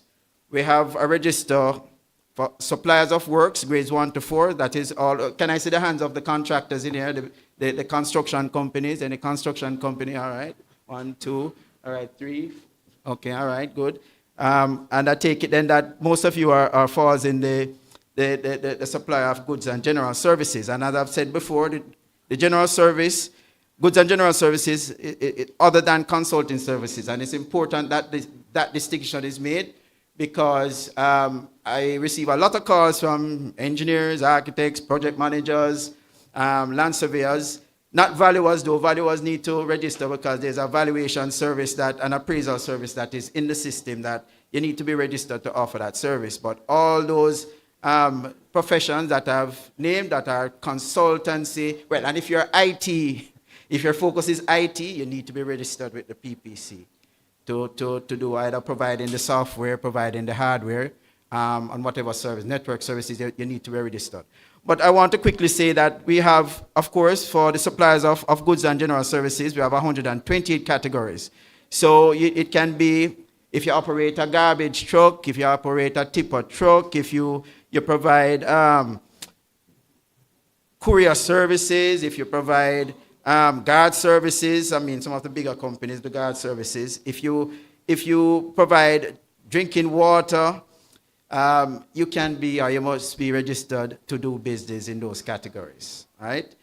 For the works, I've indicated that we have, 34, well, the goods and services is 128 categories, right? But there's a split between some that are goods and some that are services. So, for example, guard services, that's a service, of course, if you're providing IT services as opposed to the hardware, the hardware will come under goods, and the service, meaning the network services, will come under the services categories. But I've seen suppliers who register for the goods, for IT, for example, they also register for the services, which is good, and it works for them. We have a smaller category, which is the grade 5. These are artisans. But I must confess, since the threshold has changed to 5 million as the minimum, where you don't need PPC registration, the grade 5 persons, I mean, I guess they're doing work, we're not seeing them, right? So you don't necessarily need to do a registration if you're doing registering as if you want to do work within the artisan trade, which is of course 12 of them. You have a mason, painter, steel fixer, carpenter, and the likes. So of course these persons would normally submit their application for registration with their hard NSTA Trust certificate or a certificate from a company, of course, that would have trained them with artisan training. All right, so a quick synopsis of the registration process. Of course, we ask for you to be registered in goods and general services other than consultancy services. And if you're doing works, that you must have a registered business. Yes, I mean, I usually leave the question at the end, but go ahead, please. Yes. Excuse me, everybody, I'm taking a question from somebody on the floor. No. Okay, all right, I can go back. Okay, I beg your pardon. All right, so the question is to explain what supplier of works grades 1, 2, 3, 4, 5. Explain what the 5 is. The 5 is artisans. You don't need a registered business. You need to come to us with your certificate that you have completed, maybe a technical trade, and I've named some of them: carpentry, masonry, painting, drywall, and partition, so on and so forth. 12 of them. You don't need a company. You come with your certificate or qualification in that regard, of course, with your TRN, and we register as a grade 5 supplier. But as I've said to you, since the threshold has changed to 5 million, we are not seeing this group coming back to us because they are able to do work without getting PPC registration. When the procurement is probably advertised by the GOJ entity, I mean, they provide the requirements of the entity and they proceed to participate in the procurement opportunity. Right? So, okay, so the grade 1 to 4 now. Okay, so grade 1 is the highest. So persons who have a grade 1 in any of the 34 categories for construction, because I call them the construction categories, you can do projects $150 million and above. So anyway, it could be in the billions, right? So you're a grade 1 contractor, for example, in building construction. You can put up whatever tower that is in excess of 150 million Jamaican dollars. For the grade 2, you can do complete projects up to 75 million. And in some of them, you can go up to 150 million. But a number of them, 75 million, and a few, you have 50 million. These will be changed because inflation and, of course, the consumer price index, all of these will change. We are currently doing a review right now. The minister, I didn't get to touch on it, but she has given us the go-ahead to review these thresholds. So, for example, as I've indicated to you, a grade 2 contractor can do, in some instances, $150 million project. They'll be able to do far more than that when we're finished with the reform. For the grade 3, you can do projects up to 50 million is the highest. You can do projects up to 50 million from government, right? And as I've indicated, it will change. And at the grade 4 level now, that's a startup. So so a startup for grade 4, as I say, if you just registered a business less than a year, you can get 4 categories. So you look on the list of 34, and you can select the 4 that you want to, do business in. The usual suspect, in my view, is building construction, interior construction, building maintenance, and painting and decorative finishes. So persons will come, they get that category, and it's a joy for me to register those persons because when I look on who are the grade 1 contractors now, they started out at the grade 4, and I'm pleased to see their progress. So I'm encouraging all of you have not, consider, participating in the procurement process as a contractor. Please, you can speak to us. We'll give you all the information and guide you through the process. Right? So I don't know if I've explained it enough for the 1 to 4. Yes, one more question. Yes, you can do up to $12 million projects. And that and it varies. So 12 million will be for building construction. As I've indicated, it will change because we're currently doing a reform, so it will change. As to what it is, no, I can't say it out loud because we're still working on it, right? But yes. Okay, good. All right, can I move on? Yes. All right, so I'll move on quickly in the interest of time, but I'll give you all the information, don't worry. All right, so I'll just explain in the process that for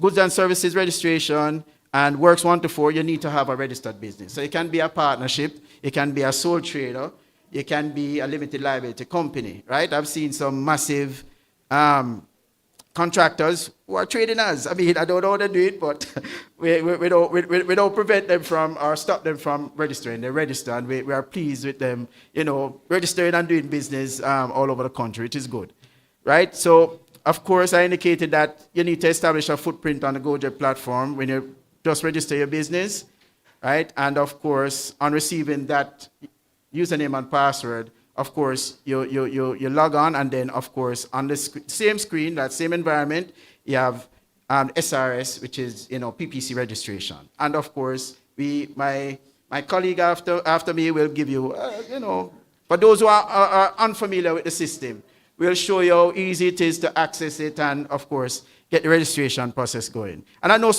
many of you are already registered, but we will still go through the process. So, okay, so the supporting documents, of course, I'll go to that shortly. There are supporting documents that we would have pulled from the regulation that speak to the registration of suppliers, right? So I'll go to that shortly. So you need to meet the requirements for those to facilitate the registration process. And of course, this is information that many of you have in your businesses. You just need to pull them, get them certified, and upload them. It's quite easy. Yes, some people say, yeah, you have to move from one place to the next to get everything, but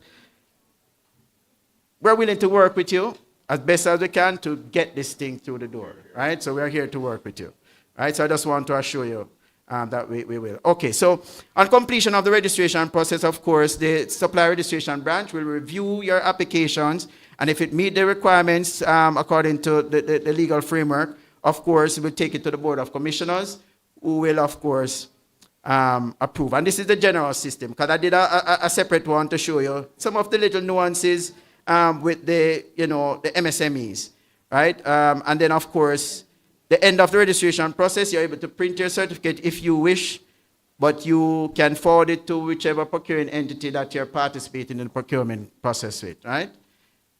All right, so I'll just move to the next. Okay, so this slide, I hope it's clear enough on your screen. Are you able to see it? I mean, yeah, I know it's tight. But you should have received it in your packages, so if you can look at it. Okay, so this is 8 steps, 8 simple steps, right? And the first 3, or I should say the first 4, they are for the GoJeb platform for you to register your business if you have not done so before on the GoJeb platform. Right, and then the others are the step for registration that we will guide you through as best as possible. We'll stay on the line with you, assist you with uploading. Some persons who are not tech savvy, we have set up a system at the office that we can assist you with scanning and uploading. So please feel free to reach out to us, right? Okay, all right, so I'll move to the next one. Okay, so this is the big one, ladies and gentlemen. All right, so we have taken out 14. It should have been 15, but I'll speak about the 15th item. These are pulled out from the regulations, and as I've indicated, we are doing a reform now. So some of these requirements they will go because they're trying to simplify and streamline. So but for now, I'm asking you, please, ladies and gentlemen, to just work with us so we can, get you through the door as quickly and as best as possible. All right, so these are 14 items we selected from the regulations, Regulations 2019. And of course, you need to have a TCC. I mean, you want to do business with the government, you have to get a TCC, right?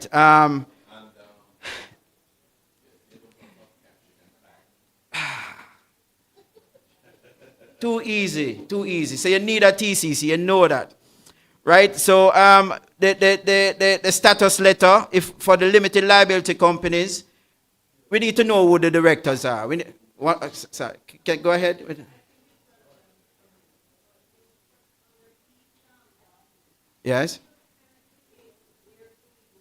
Yes. So I will do that. Thank you for that. Okay. So the TCC, we know the tax office. You go to the tax office and you obtain a TCC. And I know they will give you one. Even if you have challenges, they will give you one. So don't shy away from them. They want to have you in the system, and they know that when things start to pick up, you'll pay them if you owe them. I've had that experience, I'm telling you. I've had that experience. I went in and I sit with them, explain my situation. Oh, all right. So I probably need to take that and query that one. But it worked for me. So I was just speaking from my experience. So yes and no. All right. I take it. He said no. TCC. No, I was saying that you can get a TCC. Even if you owe them, you can go and talk to them and they'll give you. And well, my case was they said that I owe them, but I didn't owe them. It turned out that I didn't owe them. No, I sat with them and they talked with me, carried me all over the place at St. Andrew, and then finally they gave me something to leave with. No, they did. That's my experience. That's my experience. You see what I'm saying? Yes. No, you can't, but they will, yes. But they give you opportunities to comply. Yes. All right. So say I'm not off, but I'm just relate my experience. All right. All right. So I'll move to the status letter. Right. You're a limited liability company. We need to know. Limited liability company. We need to know who the directors are. Or we know if you have a company secretary. We need to know the company secretary. The government needs to know that. Right, so you will provide us with a status letter to indicate that John Brown, Jane Doe, and either John Brown or Jane Doe is a company secretary. The government wants to know that, right? And then there's something now about beneficial ownership that it's even more important that we get it. Right, so the next item I have is the declarations form 1 and 2. And ladies and gentlemen, we are reforming the system, so it will only be a requirement for 1. So hopefully that can come on stream. But for now, so for the limited liability companies, we ask all the directors and the company secretary to prepare a question. I'm sorry. Right? Sorry. No, I'm coming to that. Yes, because there are three structures, but I start with the bigger one first, because that's a little more. All right, so so all the owners of the business, and rightly so, the partnership, those in the partnership, if it's two persons in that partnership, we need declaration form 1 for all those directors. The government wants to know who they're doing business with. And then for the declaration form 1 for the sole trader, we need declaration form 1 for the sole trader. Declaration form 2, if you have 20 directors and a company secretary in your limited liability company, we only need 1 declaration form 2. We don't need from the 20. Huh? The forms are on the system. I'll tell you how to find them shortly. But they're all on the GoJet platform. Right? They're all on the GoJet platform. So the sole trader, yes, one-man business, you need to provide a declaration form 1 and a declaration form 2. Right? Yes, the sole trader. For the partners, if you have 2 partners, the 2 partners need to complete a declaration form 1, but only 1 needs to complete a declaration form 2. If you have 20 partners, which I've seen in a partnership, all 20 needs the declaration form 1, and we need to verify them, because if some of them put information on it, we have to verify some of that, or all of it. And we need only 1 declaration form 2. Right? The company secretary for the limited liability company can produce a declaration form 2 also, because they can bind their business. So they go for the declaration form for all the directors and the company secretary. Was there a question before I move on? And as I said, those forms are in the GoJet platform when you log in, right? And they're also on the PPC website. No. Yes. All right, so only limited liability, yes, and I try to say only limited liability company. All right, so the website, of course, I'll have it in a slide, but it should be on this www.ppc.gov.jm. You can see it. And we're at 60 now. So okay, I'll just say it. It's the website, the PPC website is www.ppc.gov.jm. And of course, our office, we had 60 Knoxville Boulevard. That's a Panjam building, 3rd floor. And yeah, that's PPC. I indicated also that these forms can be, accessed on the GoJet platform. So of course, it's www.gojet.gov.jm. Right? Okay, so the GCT, we had a very interesting meeting recently with somebody from the tax office. We usually ask for the GCT for the goods and general services suppliers, but we are now told that we need to get it for everybody. But we're waiting on some further directive.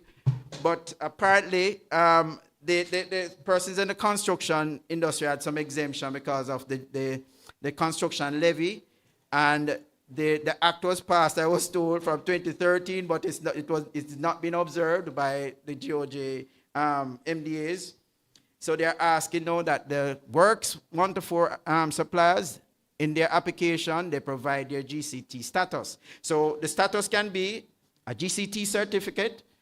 All right, yes, I have one question.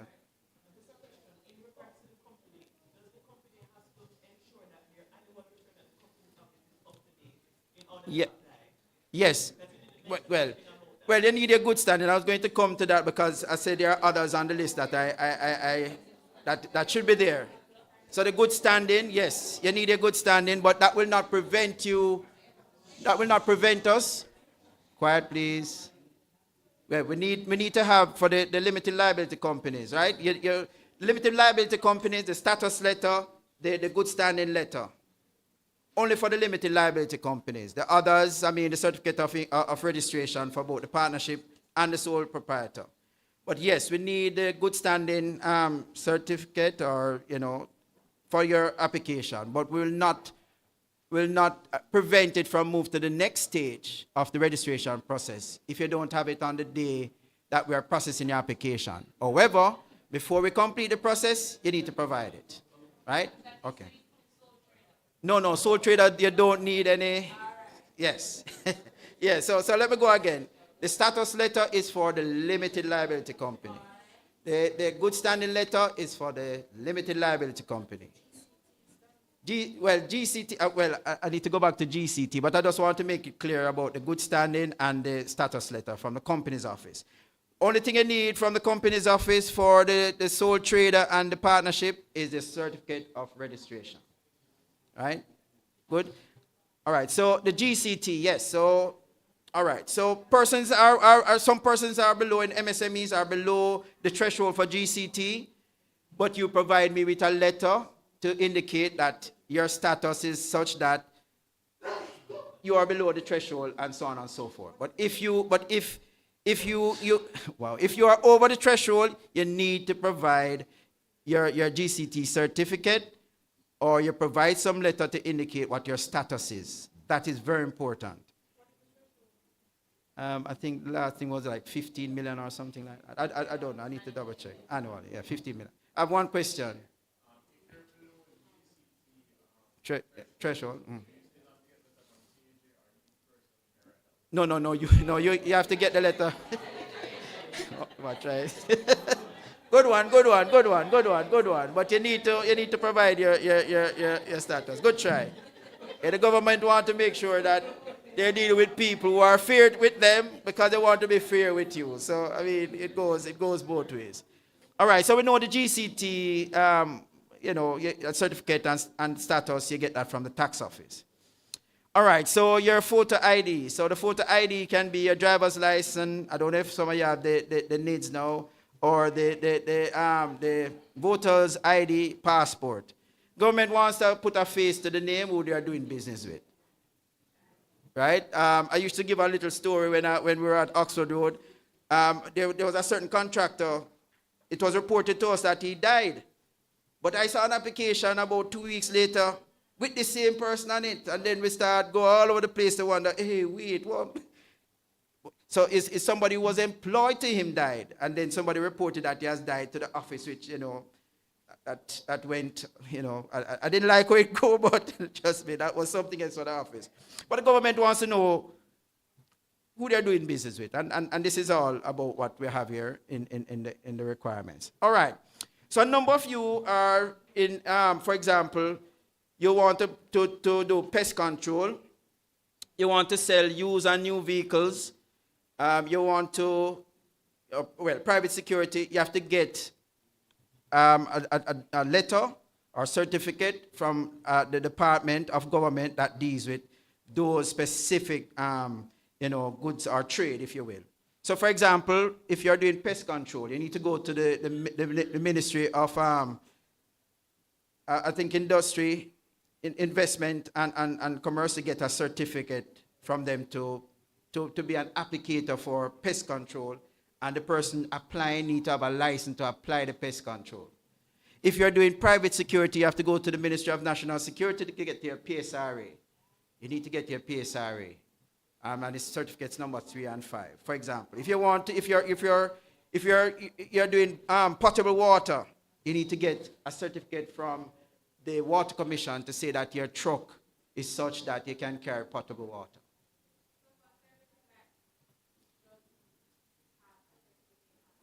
We will let you know. So if you put it on your application and we are processing, we'll let you know. And who remember Crab Circle?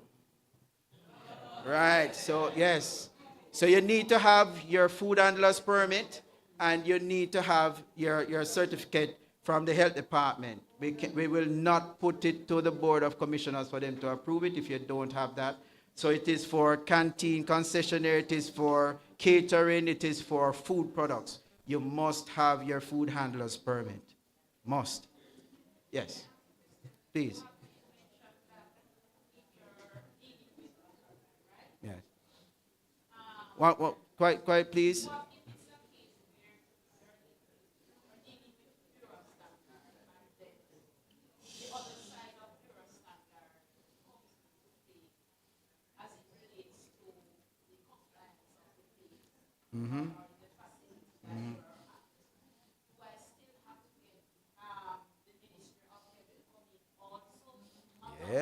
Yes, yes, yes.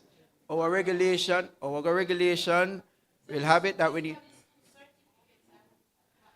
Well, I can only speak for PPC's requirement, but I must say our regulations will have us that you need to provide your food handler's permit and your, yes, so we that's what we work with. I don't know about the Bureau of Standards, whatever certification they give, but it's something that we can explore. But yeah, the health department for us is very important that we get those documents for those particular categories. Right, so of course, there's a list of all these documents that we get from other agencies. For example, if you are in, say, school furniture business, if you're doing school furniture, you need to get a letter from the Ministry of Education, because that is a prerequisite for you to get the category for school furniture manufacturing and so on and so forth. If you are doing, I indicated security services, you need a PSRA. If you're selling pharmaceuticals to the government, if you're selling medical supplies, for medical supplies, you need to obtain a letter from the Ministry of Health or any of its subsidiaries. So it can be from the main hospital, like maybe KPH, UA. It can come from, and it must come from the head of the procurement department, because they are the ones who will be doing the procurement, and of course, we need to see that, so we can, of course, do our due diligence. So you need to obtain a letter from the Ministry of Health to do medical supplies. So for pharmaceutical, yes, you need that. You need the letter from the Ministry of Health, but you also need to have a registered pharmacist in the business. We can't have all and sundry peddling in medication. So you must be a pharmacist, and your place, or you have a license from a pharmaceutical society to, handle medication. Right, so there are a number of these prerequisites. For example, if you're manufacturing chemicals, say maybe household use, maybe dishwashing liquid, or laundry detergent, so on and so forth, you need to get a good manufacturer certificate from the ministry. Ministry of Health, and I think at some point NEPA. But you need to obtain those licenses because they are prerequisite to your registration, right? All those persons who are doing it, I've not heard them say that, it's difficult to obtain, but I guess the paperwork will be there too. But we have a list, and whenever you look on the 127 categories, when you select them on the website, it usually tells you what the prerequisites are. And of course, if you are in doubt, we can assist you, right? That's the goods and services. The works also has some. So if, for example, you want to do electrical works, you must have a licensed electrician on your team, right? You must have a licensed electrician. If you want to do blasting, you have to have a blasting license. And all of these you can get from the various ministries. We can provide you with that information. If you want to do,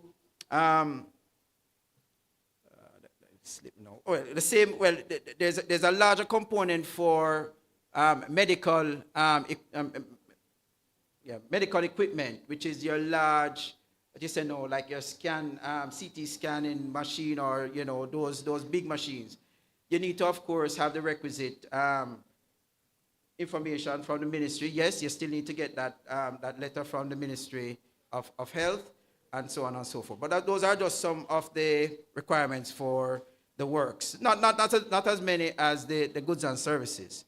Right? And of course, I've indicated that we can tell you where to obtain those. All right, so the qualification of your staff, that's the next item. That's number 7. All right, so the government, put down in the regulation that if you want to do, for example, if you want to offer computer service, you must have maybe at least a certificate in computer studies or computer science, or some networking, or some, the like. If you want to, for example, provide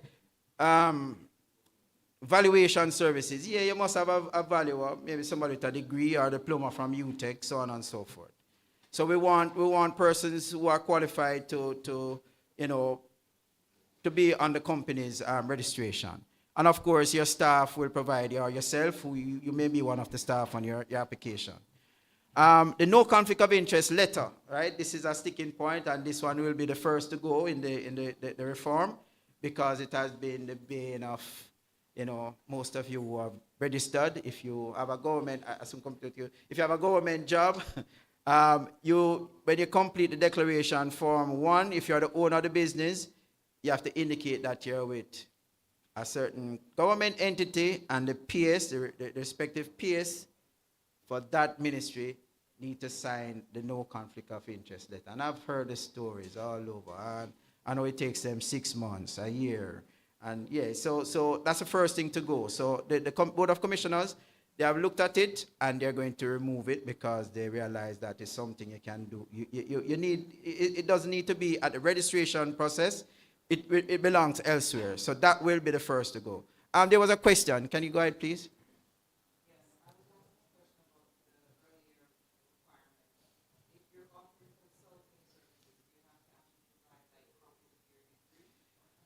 All right, so, okay. All right, so, all right, I'll go back. All right, so there's no regime now for registering consultants, except a valuation surveyor and those who are in IT. Any other consulting services, you don't need PPC registration. To repeat that? Yes. Yes. Yes. No, man, yeah, we're interacting. Go ahead. Yes. All right. No, well, training, sometimes it's hard to place it, but can I ask what kind of training? Just give me you don't have to go in detail, but just give me an idea, please. Leadership. Okay. All right. There is, well, training is one of those procurement process that is exempt under the exemption, and they indicate in the act the sections that it doesn't apply to. So we really register trainers, but I will say this. I remember a security company. I don't know, they provide guard services, yes, but they have something for training. I think that was the only one I can remember we allow a training for. But it has to be maybe some security or cyber, whatever. But no, we don't register traders, and it's an exempt. So under the act, if my memory serves it correct, I mean the procurement process. That procurement is not governed by the procurement process as indicated in the law. So, I mean, if somebody wants a trainer, maybe sometimes they'll just call you up and tell you to come and train or something to that effect. I'm not saying that's what has happened. But from memory, that's how I know it goes. But you don't need a PPC registration for that. So you were told otherwise? Oh, okay. But, yes. But you can take my number. I can provide with additional information if you need. But for now, yeah, training is one of those procurement that is exempt under the Act. So some of the procurement registration and so on and so forth, they usually don't apply for training. But I was speaking about the consultancy services. So I'll go back to say your accountant, your civil engineer, your architect, your quantity surveyor, your land surveyor, project manager, construction project manager, actuary, lawyer, doctor. You don't need PPC registration if you're operating in those fields. But if you are a doctor or if you are a civil engineer, for example, and you register a construction company, then you need to register. Because you're going to do construction. If you're doing if you're designing the structure, if you're doing the design for the building, you don't need a PPC registration for that. But if you're going to build it and you have a registered company, then that company needs to register with the PPC to do the construction. So I hope I'm clear. Okay, go ahead, please. Yeah. Time? Much time have you? Yeah. No, man, you need to go. If you register your business or as an individual, you go and sign up on the GoJet platform. That's how you see the opportunities, you know.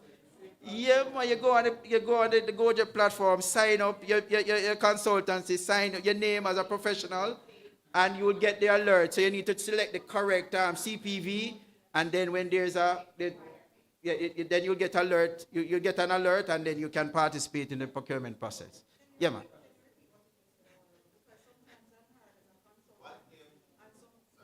So there's one at the back first. You can stick, and then I come back to you because he has it done up a long time. Sorry, go ahead.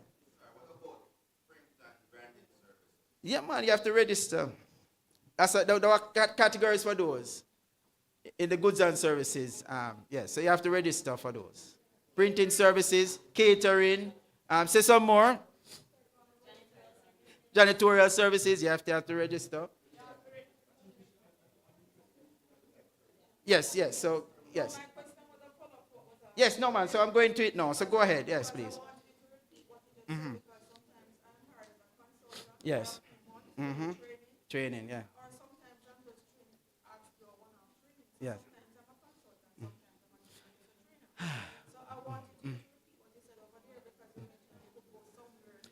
Yeah. No. Okay. So let me just say it again.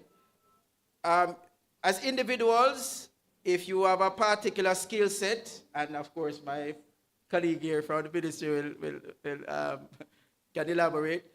If you say, for example, I'm an architect, right? I may have my architectural firm. I do design and I do, building drawings. I go and register my firm or as an individual on the GoJet platform. I select the required CPV, which is the Common Procurement Vocabulary. And if there is a procurement for architectural services, then I will get the alert. And then I can, and if you're, if you don't register, you're not going to get an alert. Yes. Yes. So, yes. So you don't need a PPC certificate if you're a consultant. Yes, you need to register on the GoJet platform to get the alerts. Please. So I'll encourage everybody, all of you who are, whatever profession you are, as long as when the bid come out, you can provide the information that you're an architect, an engineer, a project manager, you can participate in the procurement opportunities. And a lot of those are around the place. GoJet. So it is www.GoJet. I gave it earlier. GoJet. Yes, that's the website. Register your business or register yourself. Say you're Jane Doe. You have a PhD in probably. No, I'm just. Oh, you have a company. Okay, yes. So register the company. Yes, please. No, you don't have to go into yes. You don't have to go any further. Yes, you get the alerts. Yes. All right, and lots of opportunities out there. Please go ahead. Yes. And the individual is doing or providing a service, I can also register as an individual. Yes. And then, so whatever will go to the company will get an alert, and also the individual. Yes. All right, so I'm going down the line quickly. I understand I have limited time, so I'm not going to rush, but I'm out of time. All right, so I'll just go down the line quickly. All right, projects. So if you're doing construction, we need to know your experience. So you need to provide projects so we can verify these projects with the method we have in-house, and of course what the regulation provides. So it can these projects can go towards the calculation of your grade, because there are some requirements. For example, if you're a grade 1 contractors, you should have completed projects in excess of 75 million, at least 2. In the past, no older than 10 years, but we're in the reform, we're changing that too, so we'll increase the validity for the years for the projects. So you'll be able to get that grade 1 having the projects. And it goes for grade 4, it goes for grade 3, and it goes for grade 2. But as I've said to you, grade 4 is a startup, so you don't necessarily need to provide projects. But I mean, if you want to show good faith that you want to move to either grade 3 or grade 2, it's good for you to provide your projects, right? But as I said, grade 4 is a startup. Can you elaborate on what the project documents are? Okay. So you're applying for say civil engineering work, say road works, road maintenance work, for example. You get a contract from NWA, maybe say 50 million. So you get 2 of those in the last 10 years. When you're providing the application for works grades 1 to 4 as a grade 1 road contractor, you need to provide 2 projects that you would have completed in the past 10 years. That is not older than 10 years. Yeah, so we're looking for the, so we'll see the project, we'll see that you have received more than 75% of that project, and it will go towards the calculation of your grade, because there are about 10 things that goes toward the calculation of the grade. The years in business, because you must have over 8 years in business to get a grade 1. We are also fixing that in the reform. 8 years. 8 years. You must have been doing 8 years, right? No. You can't start. For the startup, 0 to 4 years. Yes, so 0 to 4 years. But you asked about the projects. I want to use the big one, right? So the works. So it's your years in business, which is 8 years for grade 1.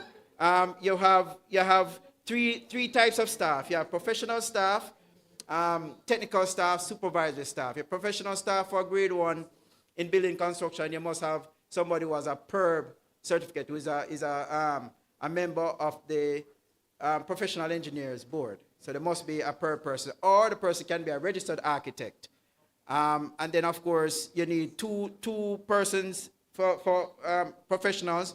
You need 2 technical staff, and the technical staff can have a minimum hard NSTA trust certificate. And then, of course, you have the supervisory staff, which we don't ask for any qualification, but we know these are the persons who do the work on the ground for the roadworks, for example. So we usually just ask for their experience. So if they have the experience, so many years of experience, then of course that goes towards the calculation of the grade. Then we ask for the projects that you have completed, 2 projects you have completed in the last 10 years, and those with your financials, because as a grade 1 contractor, your financial statement, of course, need to indicate your turnover and, of course, the balance sheet. So the turnover should not be less than 40 million, and, of course, your balance sheet should be 30 million and above. So, but I mean, going down the line with the other grades, for example, if you're a startup, because you asked about startup, you will not have any financial statement. What we ask for is your nil return, if you have those, if you haven't been trading, or we ask for a business line of credit. So, for example, if you're seeking a grade 4 in building construction, which is $12 million is the maximum you can get for that category now and grade. So you need to provide 10% of that for other business line of credit from a financial institution. So it can either be a bank, a credit union, an insurance company, or maybe one of those micro or small loan. And, well, I'm not going to call it by the derogatory term, but yes, you can get funds from those, and we will honor your registration. All right. Yes, somebody? No question. All right. So I'm moving down the line. All right. So reference letters. So if you're a goods and general services supplier, you need to provide references. You're new, right? Less than a year, so we ask you for references. Right, so it can be from a JP or a pastor. Those are the 2 they use now. But I mean, we in the reform we are looking at others. So a JP and a pastor. So you can get it from 2 JPs, 2 pastors, or you can get one from a JP and one from a pastor. 2 references. All right. So we're going down the line.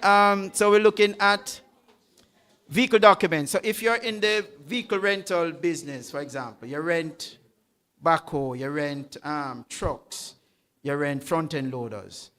We need the vehicle documents, and you also need to obtain for those that you use the vehicle as for profit. For example, if you deliver furniture, if you deliver nutrition products, because we have that too. If you deliver letters, because persons are registered with the CSO to transport the letters from South Camp Road to all over the country, right? So yes, so those are anything that you're using your vehicle to earn for the business, you need to provide your vehicle documents, the current vehicle documents. And we know there are no electronics, so we still ask you to, let a JP put his signature on it. I mean, I'm not going to say it is a certified copy of the original or whatever, but we just need to know that a JP would have seen it to put a seal and a signature on it, please.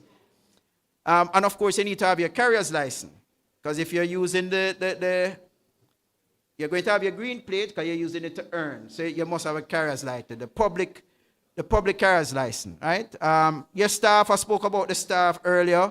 And of course, for your goods and general services, we need to get the resumes of the directors, right? And if the director, of course, is going to be like the main person. Sorry, I have a question at the back.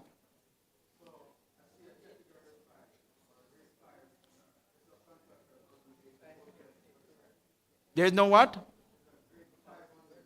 Yes. I did a grade 5 earlier. I indicated that, yes, we have it's 3 registries in the system. We have goods and general services other than consulting services. We have works grades 1 to 4 and works grade 5. Works grade 5 is the artisans. So you need to register if you so choose. I mean, we're encouraging the grade 5 contractors to just register a business because it will be far better for you if you're a grade 4 contractor. You start and move up. But I mean, if you still want to register as a grade 5, we can't tell you no, right? Because it's still in the system. But what we have discovered is that a number of the suppliers, because you're able to earn 5 million, up to 5 million, we are not seeing them. Because you don't need to, only if you're going over 5 million for works, then you need to, of course, register with the PPC. So we find that they're earning and we're not troubling them. But I encourage you though, if you so desire, we can, get you registered as a grade 4 supplier. All right? Yeah. No. Okay, you don't need to have a business or a company to be a grade 5. You just need your artisan qualification, for example, from Hart NSTA Trust. You probably would have done welding, carpentry, masonry, drywall work. You come with that qualification and your TRN and we register you as a grade 5. But you have to have a company to have supply of goods and general services other than consulting services, or if you are grades 1 to 4, you need to have a registered business. So a trading as partnership, limited liability company. All right, so I look like I'm getting the wrap-up soon now, so let me move to the next slide quickly. Yes. Mercy. All right, so for building construction, that's the one I always use. For building construction, you need one professional staff. You need, I believe, 2 technical staff and 2 supervisory staff. But we can provide that information for you if you give me that. And it's on the website. I can direct you to it. Right? Yes, it's there. All right. So I'm going quickly. I just put together a similar slide for the MSMEs. All right. So the same as I've indicated, you need to have a registered business, and of course we go through the line with the supporting documents. So when we get to supporting documents, we are trying to do some refining of those required documents for the MSMEs. So that is going to come. So we are hopeful that before the end of the first quarter of the new financial year that we'll have this up and running. What I've discovered, we have a number of suppliers who would have indicated that they are MSMEs, but what is missing is that specific list that the minister spoke about, which we are trying to get together before the end of the first quarter. So, of course, also in the discussion, the minister spoke about persons having more than 50% of an MSME, right? Or those bigger companies that may have more than 50% of those companies. So what we are going to check now, ladies and gentlemen, we're going to use your financial statement, whether audited or unaudited financial statement, to do some verification as to how that will look, I mean, it will be, of course, that information will be shared with all the MSME group, SBAJ in particular. Of course, it goes to the Board of Commissioners and, of course, the end of the registration process. So what we want to have at the end of the registration process, ladies and gentlemen, you're able to print your certificate, which most of you can do now because everything is online. And, of course, you'll be eligible to participate in, whatever procurement with the set-aside, etc. And, of course, whatever procurement opportunities. And, of course, we'll have a designated list now that anybody in the government or all over the world can go on our website or on the GoJet platform and see this list of MSMEs with what you are, eligible to participate in. And please, ladies and gentlemen, you can have both goods and services and works. So please, you can have both goods and services and works, right? So, yes. So let me just move to the next slide quickly. Okay, so the next slide, ladies and gentlemen, is just, I'm just giving you an indication what is currently now in the SRS system that you'll use to register. It has a tab that asks you for, financial information, which you need to enter. So the designation for the MSME can be, identified, and of course you're placed on the list. Because if you don't meet the requirement based on what the minister said, that is in the set-aside order, then of course, unfortunately, you will not see a name on the list, or your company's name on the list, I should say, right? So this is just a pull-out from the website, just to say, okay, when you go on to the GoJet platform and you go on to SRS, you'll be able to complete all these tabs. They're kind of small now, the screen kind of blurred against the lights. All right, so April 1st, 2025, ladies and gentlemen, we have increased the registration duration to 36 months. I mean, that was originally in the regulation, but up to that time, it was 18 months. So you don't have to go through all of this after you have completed your initial registration or your renewal after 3 years. Right, so I just want to highlight that. Okay, you may ask about, how the processing of the applications. We usually process the application once you meet the requirement within a week. So if you provide us with all information based on the regulation or what is in the requirements, we process the application within a week. So what the graph here is showing, ladies and gentlemen, the orange and yellow or gold looking with the diamonds, that is just a general idea of how long the application remains over a quarter. Right, listen up, everybody. We want to get through this and so everybody get the information. Thank you. But we are able to register, get you registered within a week. As long as we receive the requirements, yes, we'll get it done. So I just want to give an indication. We want to narrow the gap between the upper line graph with the one below, because the one below is when we receive all the required information, we are processing within a week, but regrettably, unfortunately, applications have been in the system for weeks and weeks and weeks, and then somebody go call somebody, and then you get a call, and then you have to be running around trying to say why this thing wasn't done. When I check it, and I check the emails and I check the profile, I see that you never provide your TCC, you never provide your GCT information, you never provide your status letter, and then we get string up, but you never provide the documents. So we'll wait on you, yes, because we want to get you registered, because we want you to be in a position to participate in the procurement opportunities that are out there. Trust me, and there are lots of opportunities, and we want you to participate. All right, so that was financial year 2024-2025, and I just want to give an indication. Okay, we have been processing applications, and just giving a little comparison. So now the total we have done for this financial year is 986, and these are a combination of new, some are, renewal, and so on and so forth. But I just put that up there that, listen, if you look in the remarks, ladies and gentlemen, we have, and I know some of you probably fall in this, over 300,000 registered entities, sole traders, partnership companies. But look, we only have 1,500 people registered. So, ladies and gentlemen, you're missing out on some of these procurement. For those of you who have not registered, so I'm encouraging you all to register so you can participate, because you see, watch it, 1,500 persons getting the $800 and something billion. I mean, how many of you are registered to earn some of that? Encouraging you to participate, please. It's in your interest. It's in your interest. All right, so some of the next step, of course, comprehensive registration reform, which is what we're doing now, and we're trying to make it even simpler, easier. We want to introduce also some AI at the end, so you don't have to interact with anybody from the office. You go online, plug in the information, the system read whatever, and read it properly, and complete the application so you can go about, your business, do your procurement and so on and so forth. All right, so want to consider, well, we have requested from the minister, the Ministry of Finance, of course, which is the PPC Spirit Ministry, that we want to consolidate the list of categories. So, for example, we have 34 works, 1 to 4 categories. The submission was put forward to consolidate that to about 12.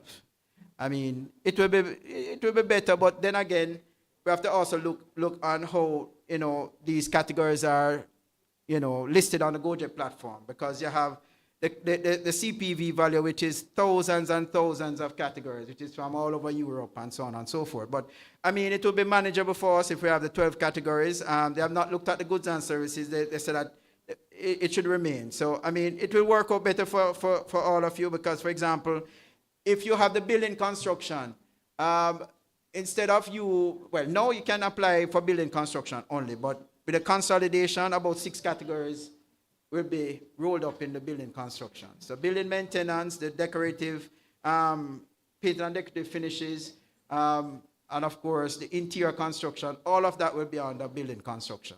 So so it will work out better for all of you, right? Let's move to the next one.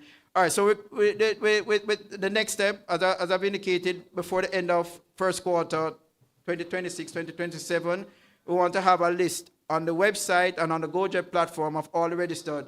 One question. Yes, go ahead, please.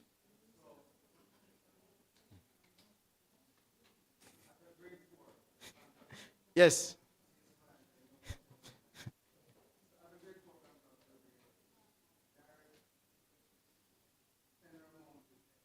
Yes.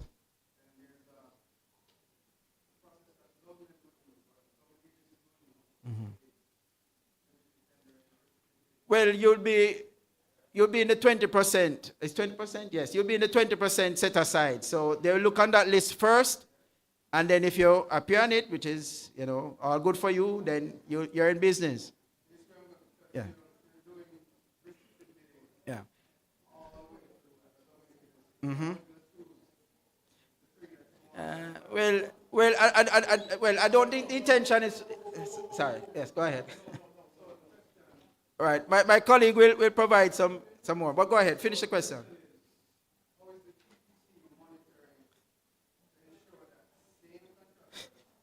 Yeah, which is happening now. All works. Yeah. Yes. All right. Well, to be frank, there will be measures put in place to fix that. So, yeah, it's not the intention of this set aside that only 10 people who are getting the contracts now continue to get the contracts. That's not the case. So, methods will be in place to prevent that. Yes. Yeah. Why you say that? No, grade ones will not be in the 20%.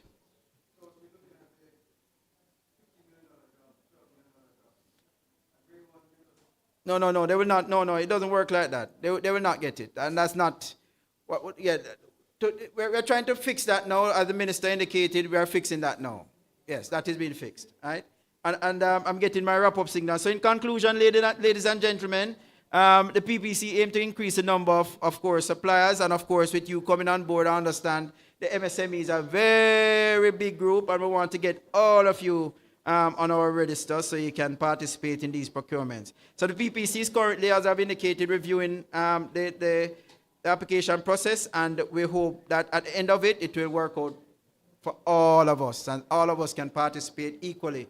Right, so we hope to have full registration reform in 3 years. And ladies and gentlemen, thank you very much for your time, your questions, and these are the numbers. You can take a picture of those, and we can continue the conversation. Thank you very much. What I'm asking, we have another.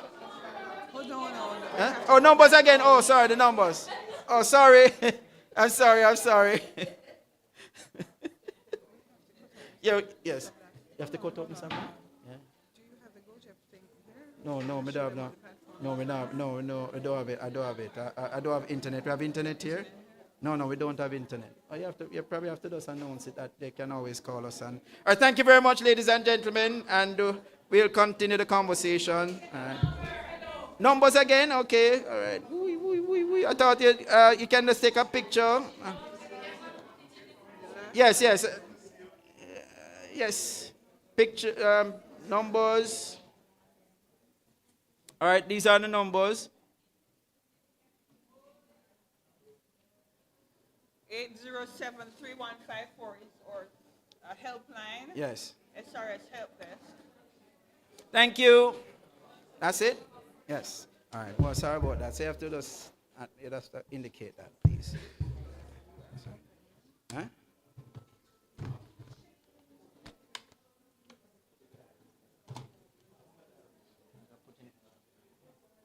Okay, ladies and gentlemen, we thank Mr. Campbell. Could you give him a round of applause? That is just the tip of the iceberg. So we are not able, because time is on us. Mr. Black's presentation we will not take this afternoon, but we are available to answer any question. Mr. Campbell is here. If you want to take him on side, ask him something, then, or when we have, or next question, round of question and answer before we close. So we're going now to Mr. David Thomas's presentation. But before we do that, could everybody just stand and stretch? Your circulation may be affected. You're sitting down for a long time.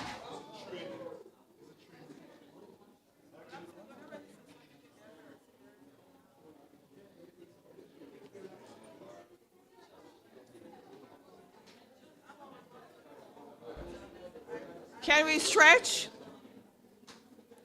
Up, tippy toes. Come on, people.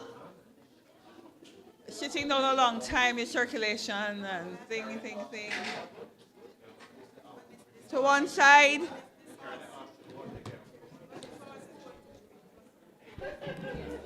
Everybody up. It helps, it's for your own health. So it's good to just stand and stretch.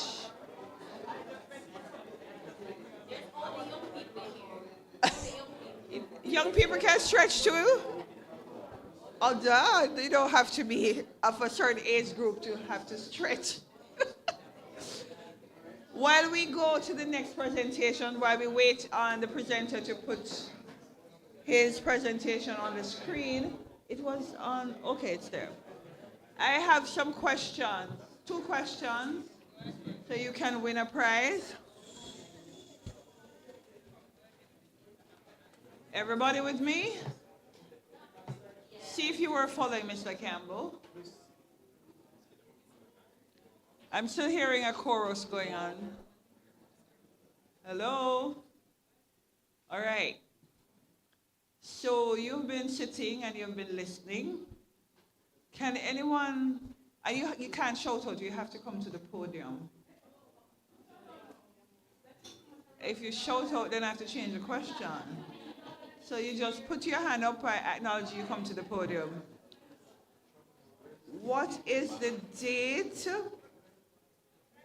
You can tell me the month and the day when PPC extended its validity period, so your registration certificates moved from 18 months to 3 years, so they're longer now for you to apply for procurement opportunities.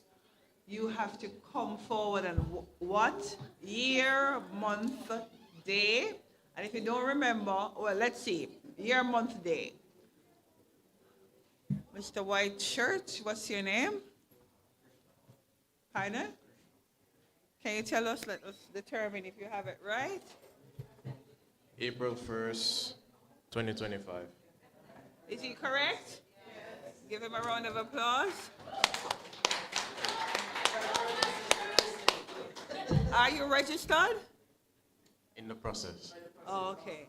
All right. What's your name? Krishna Trolls. Trowers. All right, so you can stand here and we ask somebody from SBAJ just to, or Mr. Campbell, you want to deal with this one and then the next one? So this one, right.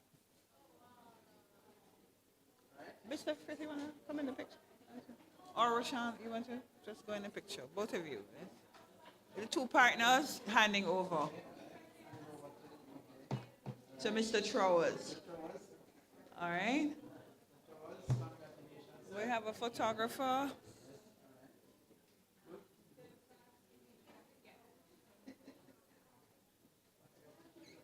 All right.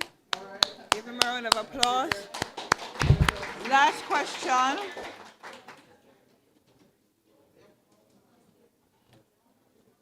Let's hope this side can get it. The book. Huh?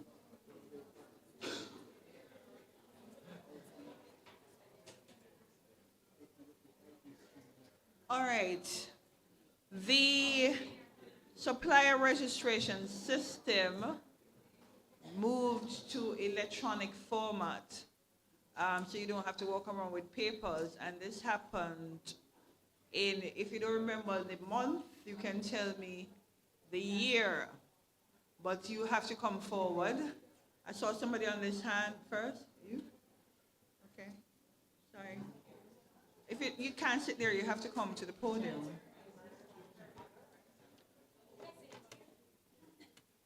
You have to tell everybody and then we determine quickly. Well, hi everyone. I think that it's 2019. Is she correct? No, she's not correct. I saw green. Yeah, Floral, you can come forward. So if you can tell us the month and the year, that would be good. You know the year, but not the month. Okay. 2021. Is she correct? Yeah. Yes, she is. You know the month? No, I don't. All right. Anybody with the month? All right. Whoops. You can stand here for a gift from the SBAJ for entrepreneurs. And this is a gift from SBAJ by one of their own. Are you a member of the SBAJ? Well, they could talk to you about that. You're not a member? Please, you have to. Just written, the book is written by one of their members. So.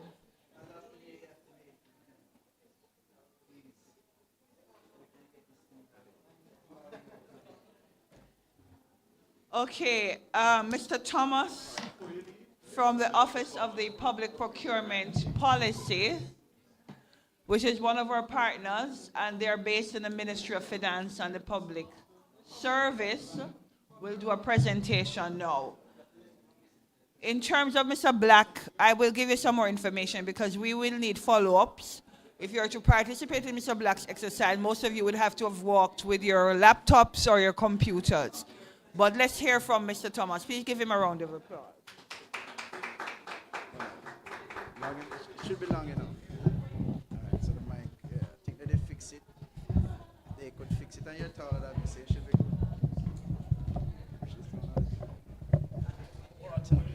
Yeah, you can set it for you, please.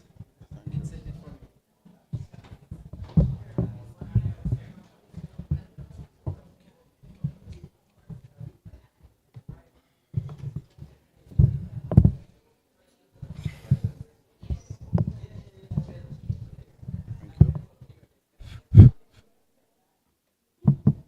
Good afternoon, everyone.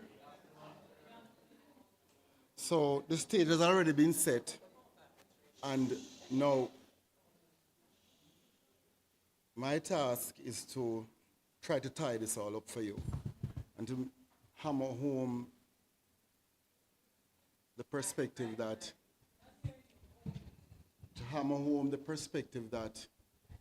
it's that unseen small virus that can lay waste and cause the death of an elephant. So the minister has spoken about where the government wants to go. Garnet is sitting here and is very happy that some things have begun to move. And you are here also because you want to be able to take advantage of whatever opportunities are there. I'd want you to listen, guys, because from the advisory and engagement perspective, I get the calls about the issues. And it's a waste of time if you go through the process of registering, dotting all the I's and the T's there, and then when an opportunity presents itself, you fall down. And then somebody's going to want to cry about that. So I am here to help you to navigate the system and to give you some pointers on how to really tender effectively and efficiently. Because you want to win those contracts, right? Okay, fine. So you don't need me to tell you who I am again. So overall, y'all understand what procurement is all about? It's the use of, taxpayers' money to provide goods and services to the populace, right? And so therefore, you heard the numbers about the size of government spend over the years and how much the percentage of that public procurement eats up. So I don't need to have to hammer this point home again, all right? So I have here absolute value for money, absolute be my words. But value for money is really paramount. It's critical. But there are other principles that must play a part in getting us to that point. All right? So government scarce resources is utilized to provide infrastructure, roads, hospitals, schools, health services, security services. Fine, you all know that. Good. So we can just gloss over the institutional ecosystem. Okay, I am from the OPP. And my first question would be today, how many of us understands and can close their eyes and tell me, is there a difference between the OPP and the PPC? Yeah, OPP, PPC. The P's are kind of confusing, right? Oh, it's triple P, that's us, Ministry of Finance. PPC, that's a gentleman who sat here a while ago and was walking you through the process. Why I'm doing this is because I've spoken to suppliers who say to me, oh goodness, we never know that. So we get the calls for PPC, and I suspect they get the calls for us. Yes. Right? Yeah, good. So I want this audience to have this in the back of their mind. OPPP, we are the policy-making arm. We police the policy, we create it, and PPC works close with us to ensure that it's implemented. Okay. The Procurement Review Board need to touch a little bit on that. So the law has a provision inside there that if you feel wronged, if you're not satisfied with a decision of the procuring entity during a tender proceedings, then there is a provision for you to make an appeal. Now this board is not fully constituted, it's constituted, it's not fully established because there's some things to be worked out, but you have a mechanism in law, even outside of the procurement proceedings, you can, if you become aware of an action by the procuring entity that you think will injure you or the interests of your business, there's an appeal mechanism for you. There's a mechanism where you can seek judicial review of that action. All right? We will publicize and publish more about this board and how it's supposed to operate and the mechanisms that will enable you to make an appeal to the board. All right? So the procuring entities, the law establishes procuring entities. They are to conduct procurements, administer contracts, ensure compliance. So immediately after you have done your registration dance, you're going to have to interact with the government. So it's a relationship that's already been formed then and there. And my little talk here is to help you to understand that relationship. And really and truly, I do believe that a whole lot of this and some of the issues that we have encountered really can come down to good customer relations management, And I think on the part of suppliers that no one explained to them a number of things. And, how we deal with issues. All right? The Integrity Commission and the Auditor General, these are the players, these are the high-level actors that look at what the procuring entities do. Did you manage this tender proceeding in accordance with the act and the regulations and whatever policy and procedures? Did you treat that particular supplier fairly? Yes, they're there. They're there to ensure that entities spend government's scarce resources efficiently as possible. Okay, core objects. I've picked out four. There are more than these. Maximize efficiency. We want to complete the processes as quickly as possible. We don't believe that we should have, a potential $5 million contract, an opportunity taking 3-4 months. We don't believe that. We have already embarked upon initiatives to say, listen, we're setting timelines for the entities to complete their processes. So arrange your internal affairs so that when you have invited a supplier to tender for an opportunity, that you execute that process within a very timely manner. Integrity and transparency. If I say I'm going to evaluate your bids this way, then it ought to be that way. And you have to open your eyes too, because I'm coming to a slide that's going to put some of the burden on you. You have to do some things. Listen, public procurement is very complex. I'm sorry, it is. It requires planning. It requires judgment. It requires, and that judgment has to be informed. It has to be informed. We're now going down the path of data-driven decision making, right? So if it's on our part, we have to use judgment, we have to plan. Then on your part, you're going to have to do some things too. You're going to have to hold us account. If we say that, okay, we're making it mandatory that you must provide this particular bit of documentation, and you provide it, and then you become aware that the man who I was competing with did not provide it, and you said it was mandatory, that's an issue. I can't tell you I want blue shoes, and you go to the way to spec for the blue shoes and award it to someone with a yellow shoes. No, that's not how it's supposed to work. All right? Integrity, critical. It must be done according to how we have set it out. But sometimes, let me be honest, sometimes the rules are not that clear, yeah? There's ambiguity. And we say to the procuring entities, ensure that whatever you put out there, it's not hard to understand. It shouldn't be open to various forms of interpretation. Right? So you have gone ahead, you have spent the time to prepare your bid, but something is inside there that you're not even quite sure. And then the clarification period is gone. And you hope to God that what you have prepared will meet, our requirements, or the procuring entity's requirements. And at the end of the day, then you become frustrated because now you have gone through SRS registration, now you have gone through putting your best bid together, and then a process is cancelled, or you probably find out that, the award, the circumstances around the award, it leaves more questions than answers. Enabling MSMEs. Mr. Reed, this is, I need to try to sell this again to anyone, what the government is trying to achieve here. But again, the rules that applies to ordinary procurement proceedings are the rules that will enable you to really take advantage of this. So again, just pointed a few things for your tax compliance. It shouldn't be relief here, but the truth is, here's how it works. The law now says previously, prior to 2025, you had to prove tax compliance for opportunities above the single source method threshold, right? So now you had to be eligible at the date you submitted a bid. That was usually the instructions that were issued.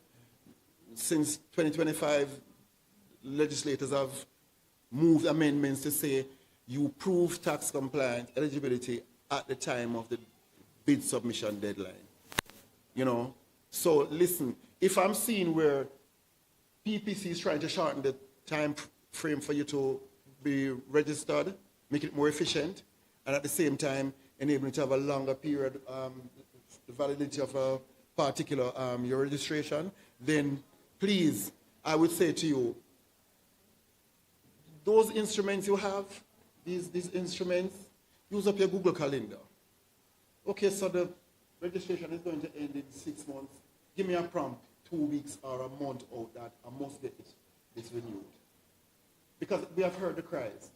oh my God, we never know said it invalid. Now here's the thing.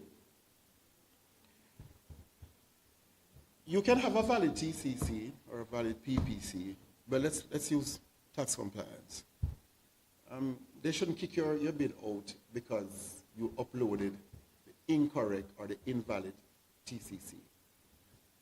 The government manages that system. So it's up on the procuring entities to go on the TAJ's portal or to reach out to you first and say, listen, what we see here is invalid. Do you have an updated one? And then within a strict timeline, you provide that. All right, so you need to understand that. But I would say to you, set that little prompt there to let you know that, listen, there are some things that ought to be done. It's about to expire. Registration waivers, now they have lifted the threshold for the single source method, so goods and services, that's now up to 3 million. Works, 5 million. You don't have to provide proof of TCC or PPC up to that threshold. Over that, yes, you have to.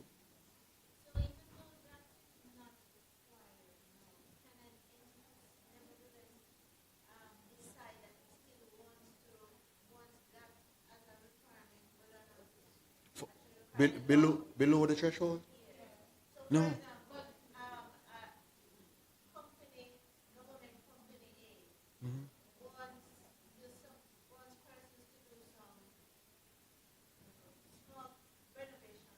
Mm-hmm.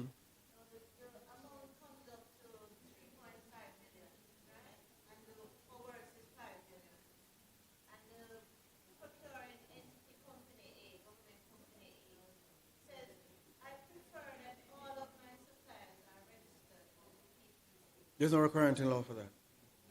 No. That's owners, and I would want to think that they are. Because you're going to be shutting out persons, you're going to be turning away interested suppliers. Because the law says it's not a requirement. Why are you imposing that? Why are you putting that burden on the shoulders of the suppliers? Sorry? No, you shouldn't. Just, and let me use another case where I've seen cases where, and listen, I'm not here to bash my colleagues, but I'm also here to be truthful. Right? So, I've seen where we have received the calls. We're single source, consultancy, intellectual services, and they're saying we have to prove we have to be PPC registered. Really? Really? In the competitive bidding document, solicitation document. All right. That I have to prove I have to be PPC registered for an intellectual service opportunity.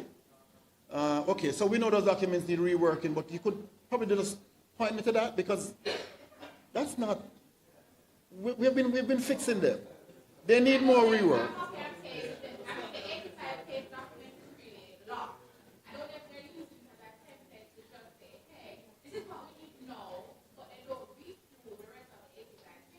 Okay. All right, let me say something else to you. Government has embarked upon an initiative to make doing business much more simple. Now, I really wouldn't want to believe that, for a $3 million contract, you put out a 40 or 50-page tender document.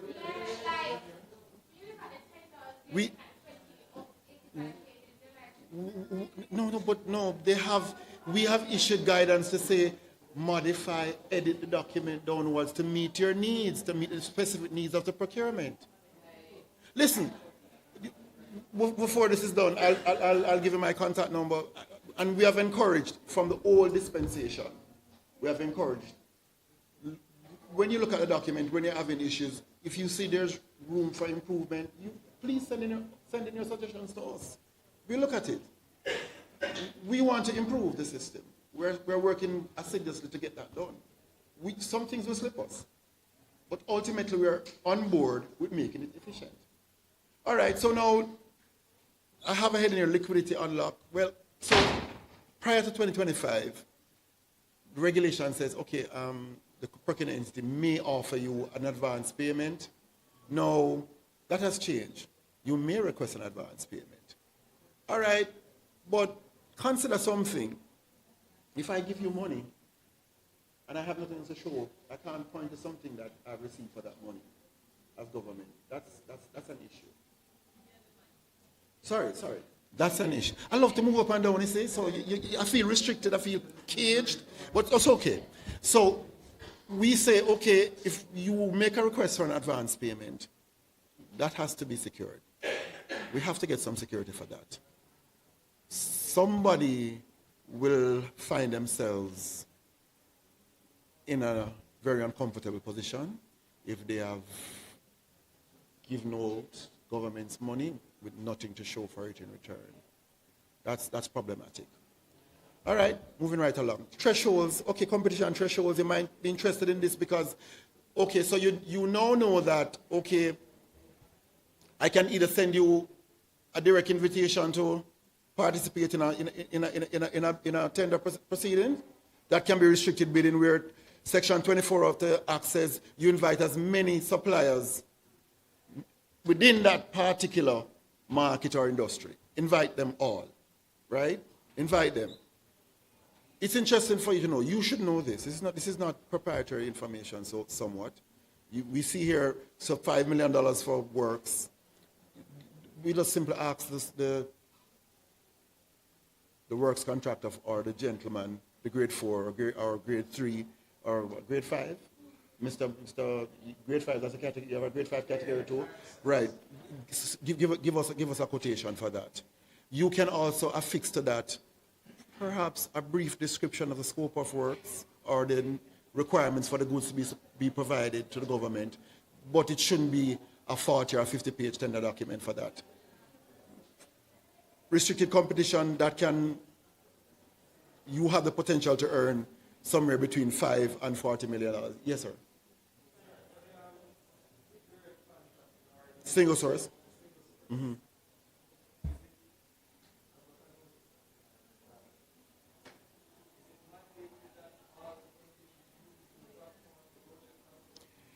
Okay, so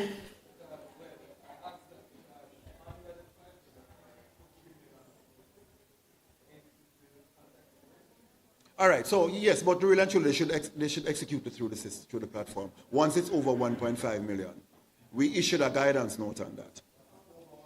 Yeah, once they should go to the platform. But listen, we're moving towards a day where everything. All right, so let's be realistic. Some of you are not so tech savvy.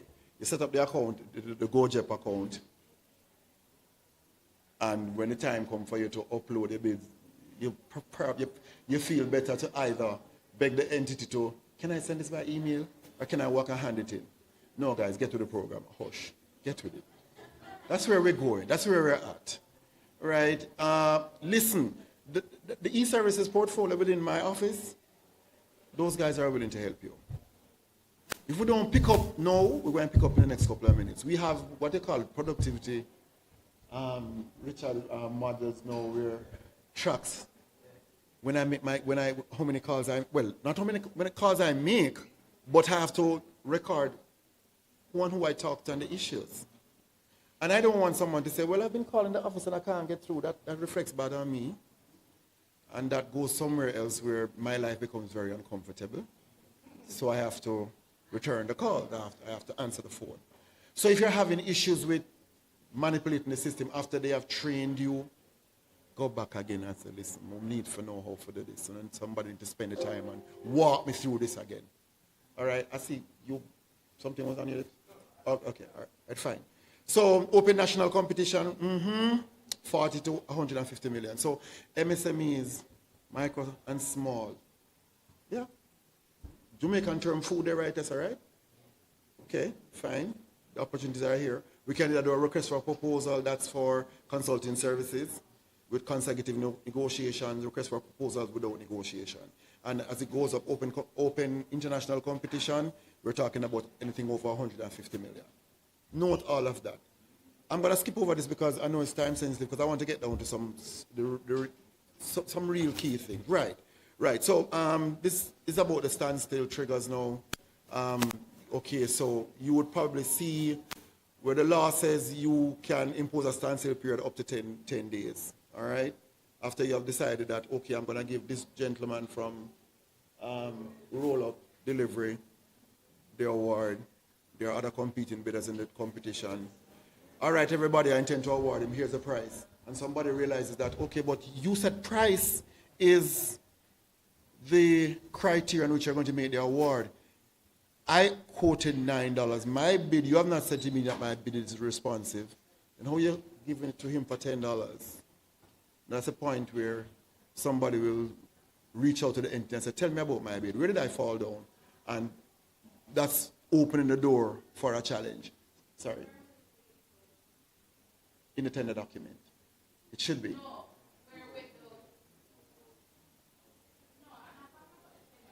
Right. Mm-hmm.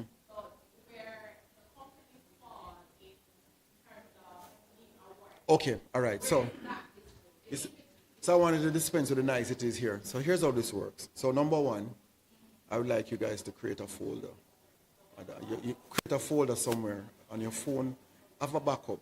If you have a laptop, a desktop, go there, drop in information about the act, regulations, procedures. We have a website. Sometimes the system moves slow. Why? Because guess what? What you're doing requires meticulous planning and work. Okay? You have to put in the effort. And if you feel like you can just, and willingly put a bid together, and another man is willing to say, all right, I want this food, and I'm going to do my best to provide everything to that entity.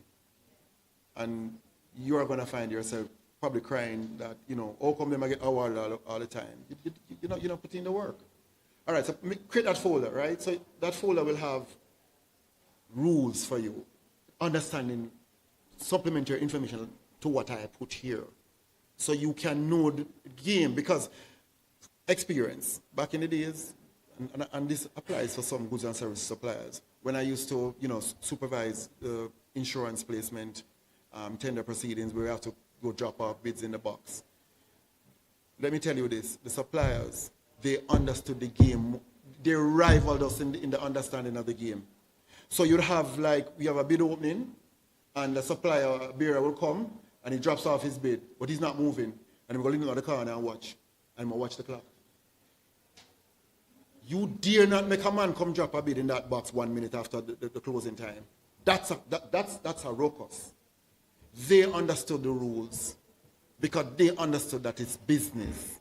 So I want you to just, the mindset shift in how you do this. And I want to be realistic. It's competition, right? So let me even jump down the road. So let's say that the framework is set up and we have that list of MSMEs. Good. All right, so you're going to be competing amongst your fellow colleagues. You have to be hawkish. You have to be sharkish. It's business. Because guess what? From that process, from that experience, you're sharpening and refining your business processes. If you don't dream big, then 2 more years from now, you're at the same place, right? So let me go down, let me throw something in there again. So that process that you participated in, there's no harm in asking the entity, give me a post-bid analysis of how I performed. Tell me where I fell down. Where was the weaknesses in my bid? That's the lessons learned, right? We're not making this mistake again. All right, okay. So I may have gone off a little bit on track here. Yes, sir?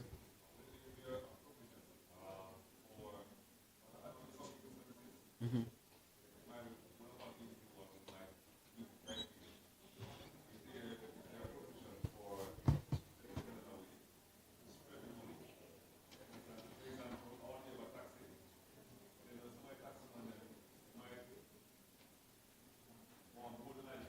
Mm-hmm.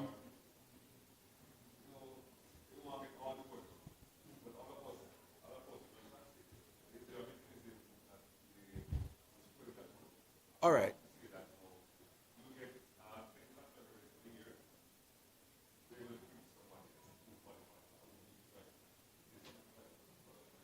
All right, so the spirit is that everybody wants some guarantee that at some point in time, they're going to be able to win a contract. So we have something like framework agreements that can be open or closed. It's an agreement first things first, it's not a contract as yet. So the entity, I'm throwing this at you. I don't want to saturate it a lot more information because you have been baptized already with enough information. So just bear with me. Let me continue with the framework agreement. So the entity will say to you, listen, I buy toiletries or I need this particular type of service very often.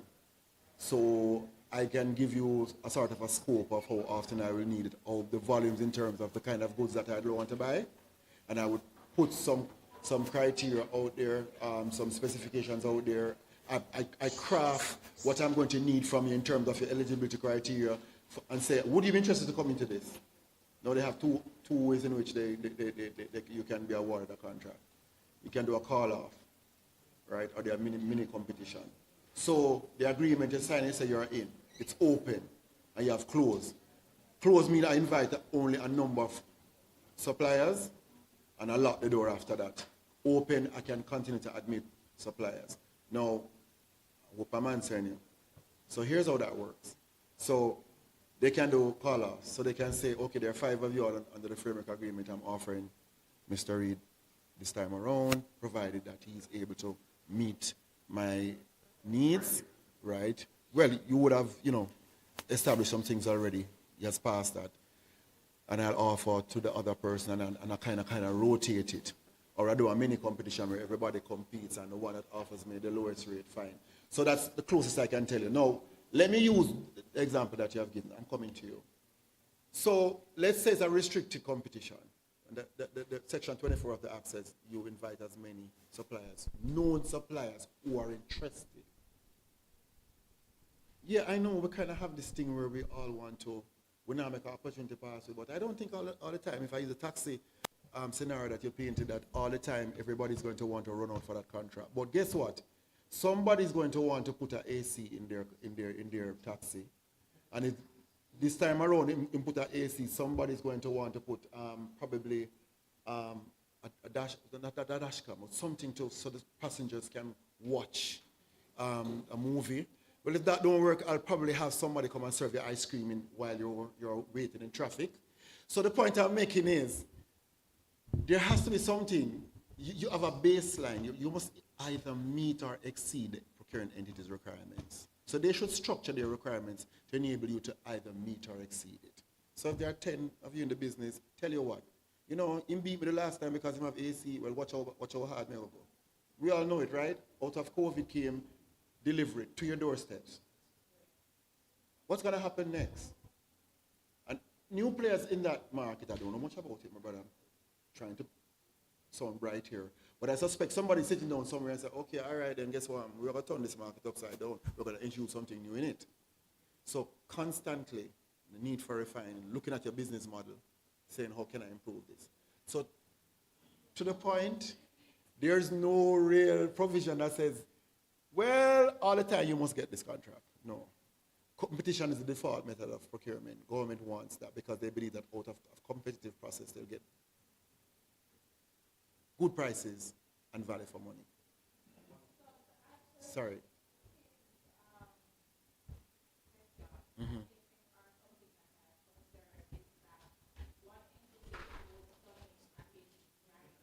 Mm-hmm.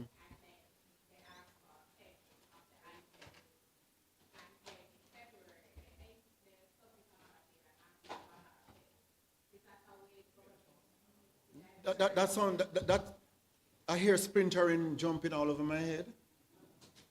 And that's not supposed to do that. Because that can be a deliberate attempt to circumvent the approval thresholds. Yeah, no, it's not supposed to happen. Not supposed to. All right, watch me. No. When they report that contract to the Integrity Commission, there are people who are looking through that bit of data, and that gets flagged, and somebody's going to get a phone call. That's, sorry? I'm sorry? Look. It's not a retender. So they want 50 computers, and they buy 30 in January, and the other 20. they have to have strong justification why they have decided to execute the process that way. All right. So come with me. Eligibility. We understand how that works, right? Right. So I want to get you out of here, but I want to hammer on some things. So eligibility, we all understand how that works, right? Have to be PPC and TCC compliant. Government wants to know it's doing business with fit and proper people. So the qualifications, stay in the game. So the eligibility is just get you through the door. But you need to stay in the room, right? So the entity says to you, look, I don't want to use that. No, that's too sensitive. I want an AC, and it spells out what are the functional specifications for the AC. We use the shoes, right? Green, 6-inch heels, spiked toe. You now need to respond to this. But before we get there, the entity may say to you, okay, you've heard Richard mention that for security services, you have to be PR, you have to provide PRSA certifications. So you have satisfied the eligibility criteria. Now we're talking about the qualification now. That's now territory where, all right, you're now in, you're fit, but now you need to remain in the game, and I want some additional stuff from you. Because you wouldn't want to offer a contract for security services to a company that don't have no armed guards, and you realize that you have a big complex to secure. You don't, there you go. Nothing. So what you going to do? Run around the premise. You get what I'm saying? That sort of industry is very, very strident. Okay, so the qualification now, we want to test your capacity. So when you see that the specifications coming to you, please pay close attention. It's a slide I'm coming up to, and I'm saying it from here.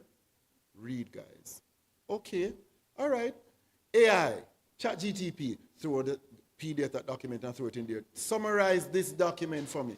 But I can go an extra step for you, because most of the procurement entities, what they have been doing is first page, cover page, introductory page, a list of stuff that it says to you, make sure you have this. It's somewhere in the document, about the entity saying, I don't trust you to, not I don't trust you, I'm trying to help you.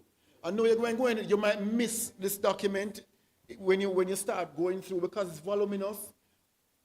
Very early up front, it's telling you, you need this, you need a PPC, you need a TCC, you need to provide the certification. So guess what? That is your prompt now.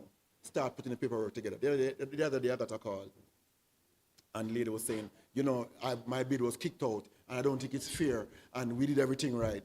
And I said, okay, Lord, how am I going to deal with this now? Because the tone was, and I said, all right, okay, you executed this through GoJeb? She says, yes.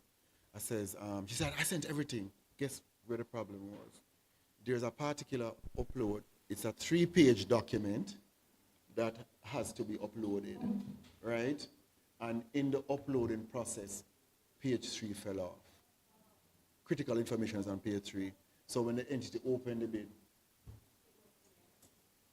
and then she says, oh my goodness. No, that's a nice lady, because she accepted the responsibility for all of this. I've had persons call me, listen, the board going fire me tomorrow morning if I don't. We will miss the deadline.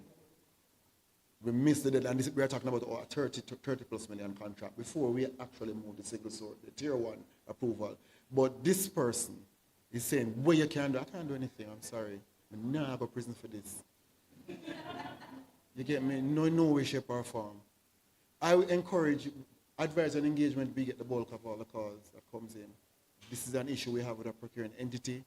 So from what I'm seeing, to strengthen what I have here, I'd also say to you, the entity must tell you the rules. That must be clear. You can't veer the rules after you have closed the bid submission deadline. You have to police that with them. You can reach out and ask for updates. Please don't harass the entity. They need time. But it has to be managed. Because, okay, a supplier asked me the other day, listen, I have a tender document, I don't know how to complete this. I had to make a declaration up front. Because where I stand, I want to help him. I gave him information, but I have to make it very clear I have no stake in this. So this has to be managed. Because there are some entities that are actually afraid, because if they try to help or to communicate with the supplier outside of a process, it can be regarded and be seen as you trying to, you have a stake in this. And everybody's afraid now because there are penalties, embedded surcharge, you can be criminally charged because the act and regulations is tied to other pieces of legislation that deals with criminal offenses. There's a period of clarification. When you spend the time and you ask AI to summarize the document for you, and be careful, you can hallucinate, everybody knows that, but you have to know how to ride the beast, just know how you ask the questions. Because guess what? I know you lead busy lives, and you may miss or gloss over a particular word that comes back to haunt you. So I would say read and read and read, and then you ask AI, okay, what am I missing here? Guide me. All right?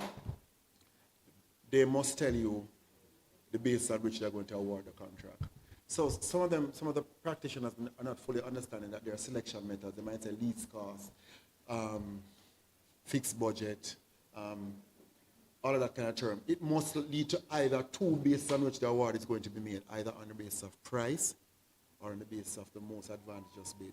Most advantageous bid means that I'm going to consider other things like price, other than price. So if I want that pipe to come from China, I have to put inside their delivery period. So they're going to ask for some other thing, experience, that sort of thing. You have to look at that form that's embedded in the document that says how they're going to combine the scores for the technical and the financial. If you're not sure, somebody needs to explain that to you. Take no chances. It's business. And like I say, I know you lead busy lives, so I'm trying to be realistic as I possibly can within the confines of the law. Yes, please. Mm-hmm.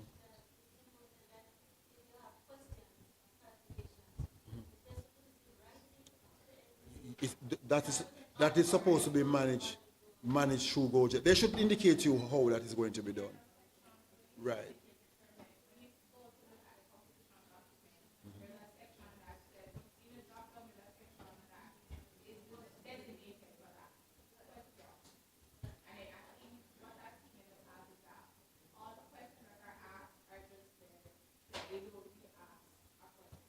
All right. And I'm going to mix into all this again, Mr. Reid. This is what I want your people to understand. If you have already received some amount of GoJet training and you kind of feel as if, boy, some things kind of slip me right now, don't be afraid to reach out.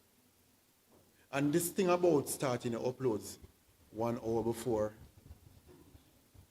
you're gonna cry. Because I've known this morning when I was trying to tidy up these slides, been up last night, and then suddenly the machine starts again. You see what happened there a while ago? Slipped out of my hands, right? Yeah. So please, give yourself sufficient time. That prompt, tell yourself, set that thing on your phone. I said I was going to start this at 3 o'clock. Start at 1 o'clock. And if the minute you recognize that you're having upload issues, reach out to the procuring entity first, harass them. Okay, boy, I have to bring all the experiences to bear because this is a package of helping you to be ready. I'm seeing cases, and I have a case before me where the entity, the supplier, uploaded, I think it's a JPG file. It's a system file, thinking that it was their bid. And they're saying, policy office, what should we do? If you had taken the time out to commence the process early, you probably would catch some of these. Please, the e-services team, they stand ready. If they're out, you can call either myself or Orlando. We are the two persons in the advisory and engagement. But we have our colleagues. We can reach out to them and say, listen, we have an issue here. We need to get it sorted out. All right, so PPC, they register approved. They have approved registered suppliers and approved unregistered. What does that mean? An entity may want a particular goods or services and meet up on a supplier. That supplier said, me no want to register. The entity can write to the PPC and say, listen, for the purposes of this type of purchase, do you give us the blessings to go ahead? And they will say to you, all right, you can go ahead and, I remember years ago, the cleaning of the pool at the National Stadium. The supplier, there was only one supplier who could do it, and the man decided to say, you not register. We had to ask PPC back then, the NCC back then, to say, all right, allow this man, right? So become bid ready. Mandatory Section 15 exception applies only for single source, where it said PPC. We went through that. Proof capacity, look at what they're asking you to provide them. Okay? Ask the questions when you need to ask them. EGP system, that's where you're going to upload the bids through. That's where we're going more and more and more and more. That's where we're going. Listen, I know as a people, we don't like to feel like we have to bother people. And when we do bother people, we over bother them. You have to do it. You have to do it. Right? I hate to ask someone to do something, and then tomorrow morning I'm on the phone with them. Where are you with this? I believe I must back off and allow you to do your thing. Some people are afraid to call me, Mr. Thomas, we sent this yesterday. I said, there's a 10-day turnaround time to respond to you. No, we want to wait today. So, look, all of what this is leading towards is that Minister Williams and Senator Hill can say when they have done their discussions about the MSMEs, it does work. But these are the things that will enable you, after you have completed the registration, to be able to put up your best bid in the ring. Read solicitations. All right, so solicitation documents define the scope of work, specification, deliverables, technical requirements. Yeah. How tall should be the door, how wide should be the fridge, what kind of cooling systems, all of that. Evaluation criteria, pay attention to that. You must be clear on how they intend to evaluate your bid. You must be clear. You want to be able to say, all right, I can spot, that you have not done it properly. Hold them to book. Tier 1 contract approval limits, well, we have Tier 1, that's cabinet. Sorry. Tier 1 is really the head of entity. Not exceeding 60 million. PPC level is 60, but not exceeding 100. And Tier 1 is cabinet. GoJep, we spoke about that. We ran ahead because everything that I speak about, it has a connection to something else. Like I said, it's procurement is complex. But guess what? We are preaching the planning aspect of it. We are developing tools that the entities can use to plan properly so that they come to market. They don't come to market to buy some things that are out of season. Or they don't try to engage the market at a time when you're going to pay premiums. Correct me if I'm wrong, guys. AC, we've been having some very hot summers, right? You really want to avoid buying the ACs in May or June, right? You should pay a little bit more than, right? You probably want to buy them in February, March, but then again, it's going to be tied to a need. So that's the sort of thing you don't want to consider. System automatically terminates uploads at the deadline. You miss the deadline, that's it. Uploads take 30 to 60 minutes, depending on file size and internet. Remember, I said schedule when you're going to start doing this. And we said 2 hours, I would say 3. Follow bid submission instructions from procuring entities. You're not clear, ask questions. I'm not going to spend any time and discuss the set aside. I'm only going to say this, though, Mr. Reid. I'm hoping that in the discussions about activating and operationalizing the MSME set aside orders, it crossed my mind last night. Okay, fine. All right, so you tell the entities set aside this portion of your budget, but how the supplier them are going to know, say, an opportunity is on its way? Oh, guess what? I hope they're thinking about the fact that what we are required to do in law is develop an annual procurement plan. The old policy says when you develop that plan and it's approved, you must publish it on your website. I'm hoping the law says it must be done this year for the upcoming year.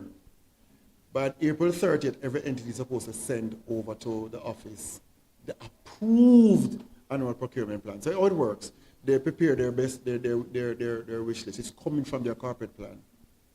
Okay? And then they'll send it over to the ministry. The ministry says, you want $100 for this. Well, you never spent all the money last year. Guess what? I'm going to give you 80. All right? But guess what? Why am I saying this? There needs to be a prompt in my mind for your people to say, oh, in March they're going to buy pencils.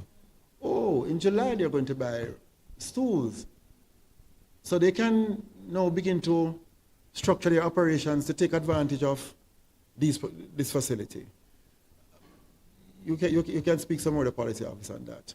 I think that should form part of the discussions and how it's going to work. Because outside of that is just you hoping that you get a prompt because you have registered with GoJet that this opportunity is there. But suppose at that time they get the raw material and reach from over so yet. If you didn't know now, so them a plan for buy this, you do some shifting around, correct? Make yourself ready. Probably won't work all the time, but it's an indication of where government is going. What it intends to spend on in March, April, or May. No, plans may vary, they may change, but there must be some mechanism that the micro and small businesses should be able to, at a glance, say, okay, they're going to want people or whatever it is, another 4 to 5 months, and structure their operations accordingly. So I don't think I'm going to spend more. I think the way how the minister has broken it out is much more simplistic than I would have ever attempted. I know the focus is on micro and small, and that's good. I hope it works. Guys, you can, I don't have a business card, I'm sorry. You have to work, yes. I don't have a business card, but I can send you to, I can give you my number. I can. 876. And I'm not going to take this burden alone. I'm going to give him my colleague number too, so he can get some of the burden. It's 876-548-9877. That's my CUG. Right, and Orlando Williams, that's 876-818-0958. 0958, sorry. Right, so that's 818, yeah, Orlando Williams. Boy, he's going to look at me. David, you gave up my number. Am I not burdened enough? I said, yeah, I know. I said not enough. Anyway, so ladies and gentlemen, I hope I've been able to stress to you what are some of the critical things that will get you really competitive, because at the end of the day, it don't make no sense, like I say, you register with PPC and then you put in you do a poor bid. Reach out to us, call us, we are willing to talk to you. All right? Thomas, David Thomas. No problem. All right, thank you so much.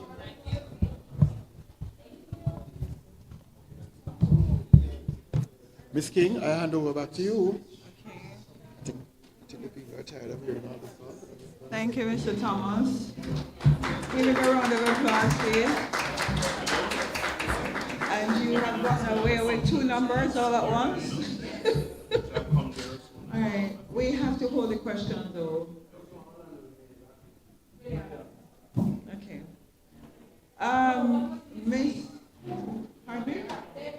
David Thomas.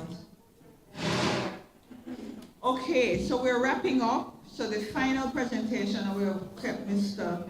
Mullings waiting long. This is one of our other partners, and this is the Development Bank of Jamaica, and you want to hear what are the financing all about in terms of, as we rebuild stronger after the hurricane. So as Mr. Travel Mullings puts this thing together, you will be attaching your stuff. No, you're not? Oh, you're not showing your PowerPoint? All right, put in, even if you have to flip through fast. And while he does that, we are going to, pardon?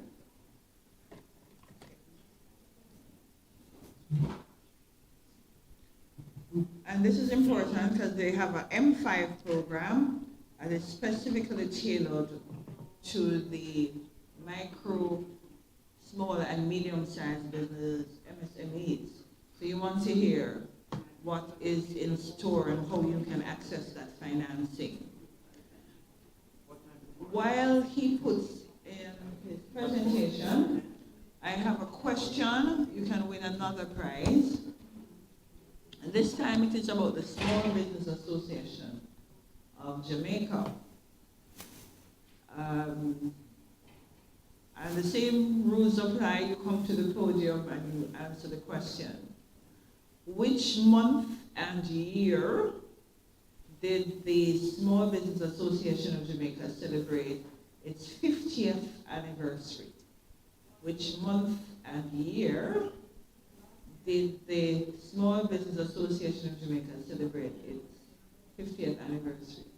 November 2020. What should we do to Mr. Reed? And he came up with a prize, so that was wasted. No matter, we have to change the question. Mr. Fred, what else have another? SB&J have another question?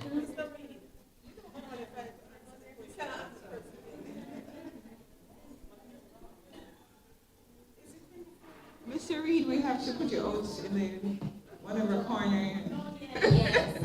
Anyway, nobody's belting out the answer. This one now. How many? One or two? All of that? Can you tell us one of the past presidents? You have to come to the podium. No, it's not open to members of the executive there. Are you a member of the executive?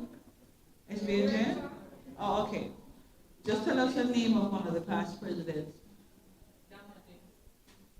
That's Dalma James. Is she correct? All right. Come here for a gift. Thank you.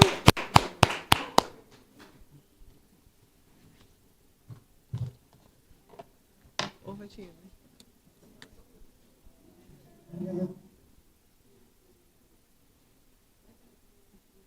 Okay, and your name is?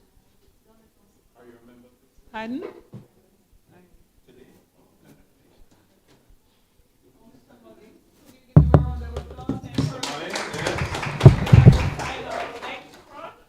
All right, good afternoon, everyone. All right, I know you had a long day today, and that you're ready to hear about some money for 5 minutes, and then we are getting ready to go, all right?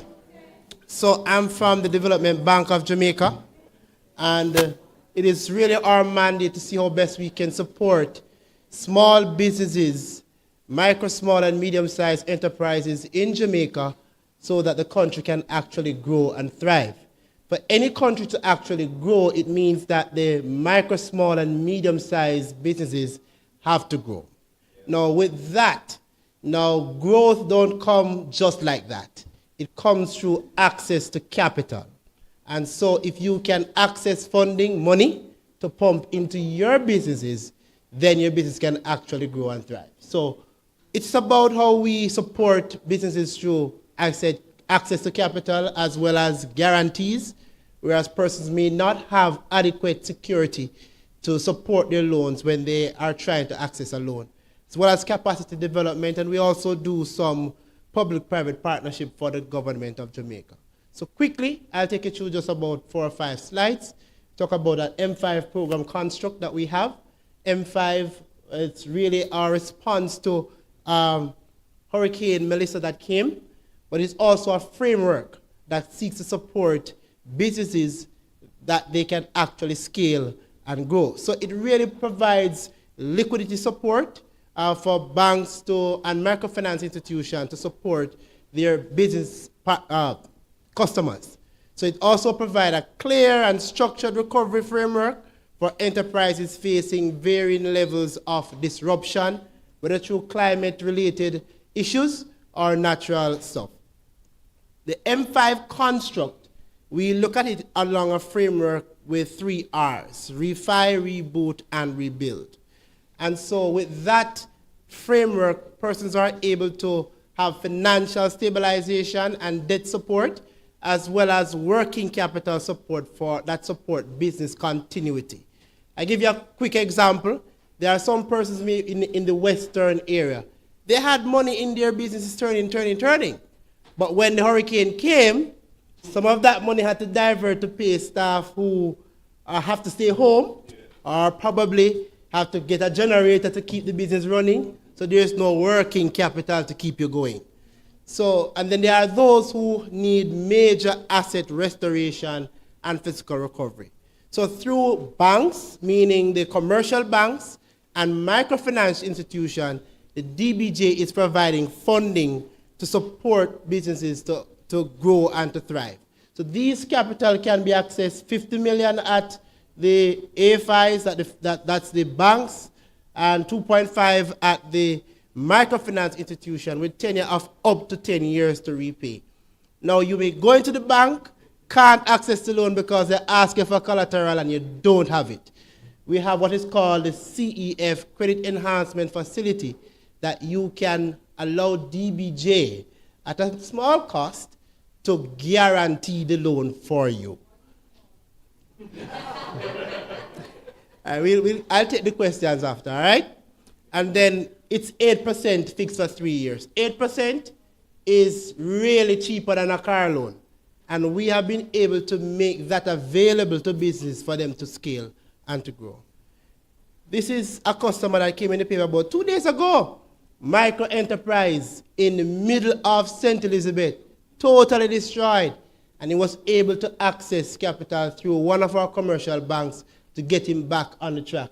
Since December last year, we were able to access capital. We are now putting 1.45 billion in the economy for them to actually access it. So that's accessible right now. In fact, of that 1.45 billion, 300 million plus is for micro only, micro. So those are the small people that need the 50,000, the 100,000, the 750,000 kind of stuff. That's for you. But I can tell you before tomorrow that 3 will change to 6 based on what is in our inbox today. And we have 7 participating institutions. How you access DBJ funding? Step 1, there's an initial engagement. You either go to your financial institution or your MFI and you try to negotiate a DBJ loan. Or the approach can be you directly reach out to DBJ for guidance or through our M5 platform or through WhatsApp or through a cold call. Then the next thing is we have to do what is called a formal adjudication. If you're going to access credit any at all, the BOJ requires financial institutions to actually go through a documentation process and checking certain things. So that is the next. So we have to comply with what the banks or the financial institution asks us to provide. And then the next thing, we provide ongoing support. If you have challenges with anything, you communicate that with us. But also, if you are happy about something, you communicate that to us as well. These are participating institutions. You can see all of them. If you have accounts with these institutions, you're able to access our money through these institutions.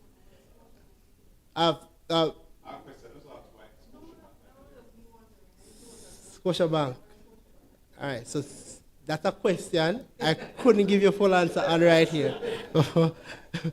Right, so we provide pre-investment support, as I said. We can align you with an institution. Let's say you are into agriculture or you're into some sort of a creative industry and you need the money, but you go to a particular institution and they say, boy, we can't help you. Our relationship executives are familiar with the strategic direction of all the financial institutions here. And so we are able to provide guidance and support as to where you can go and who you can speak to access funding. We also have an energy audit grant. And note, this is part of big on our agenda, which we worked with the Small Business Association to create as well, is a loan fee financing. So you go to a bank and you go for $10 million. But you go for $10 million, they say they want $1 million in fees. That's a big turnoff for you, don't? DBJ is saying that we will finance that fee. So your upfront cost to access the money is 0. And we are able to support you with that. Like I said, the credit enhancement facility and the blended financing support. For those who mentioned about the CEF credit enhancement facility, we can support you to a maximum of $30 million in coverage. So each of your business, if you have 10 businesses, each of those businesses have $30 million in coverage that they can access. So one business needs some money, you don't have adequate collateral, $30 million is available, right? So up to 80% can be covered, up to 10 years on the facility, can cover DBJ loan and a non-DBJ loan. So if it's a DBJ loan you want, it can cover it. If you want a regular bank loan for your business, it can cover it. But it comes with an annual fee of 2%. And it's on the reducing balance. So the more you pay down the principal, the 2% will calculate less and less and less and less and less and less and less. So for those who like to repay the loan a little earlier, get a little bit benefit and more benefit out of the CEF. So I want to encourage us today as we engage this procurement process, as you seek to provide support. We want to tell you that we are willing and we are able, we are ready to provide financial support for you so that you can actually make good on those bids that you will actually get selected for. This is our contact information. Reach out to us and we'll be able to support you. I must also say that your president and the DBJ has a close relationship. In fact, this program, they are just one of the 2 persons that we contacted first to construct this in support of all MSMEs. So I want you to know that we are working together, and you do have direct line to us through the president. All right? So we are available. We are available, and I linger around a little bit, and no time is far spent, and we want to get out of the way. But I linger around a little bit for any Q&A that you have, you want to touch base with me one-on-one, that's fine. I'll give you some response as best as possible. Thank you so much for having me. I believe there's a question at the back. I'll just take that. And yeah, go right ahead.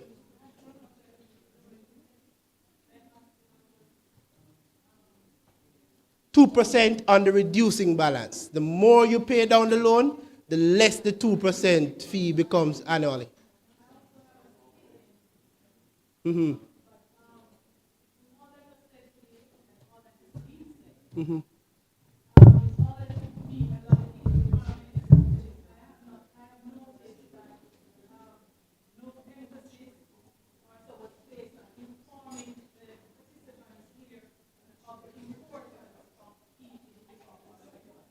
Thank you so much. Thank you so much.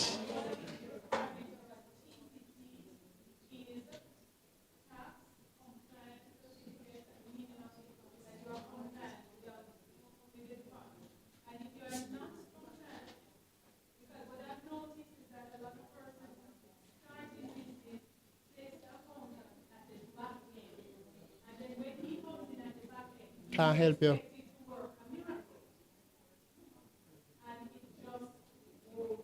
Work.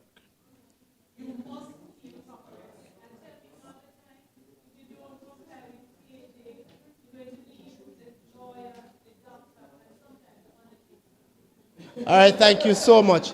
I'll just take one more, but as I said, I'll make myself available after. You can touch base with me one-on-one. Go ahead.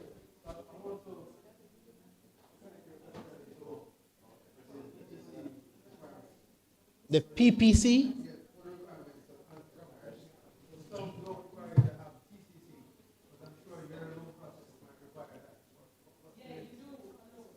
Yes, generally you do need to have a tax compliance certificate to access capital.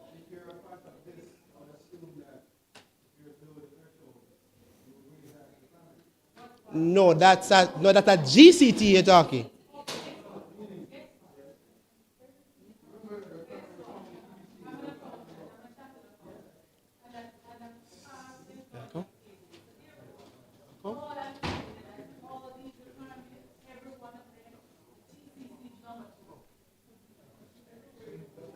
Mr. Mullings is...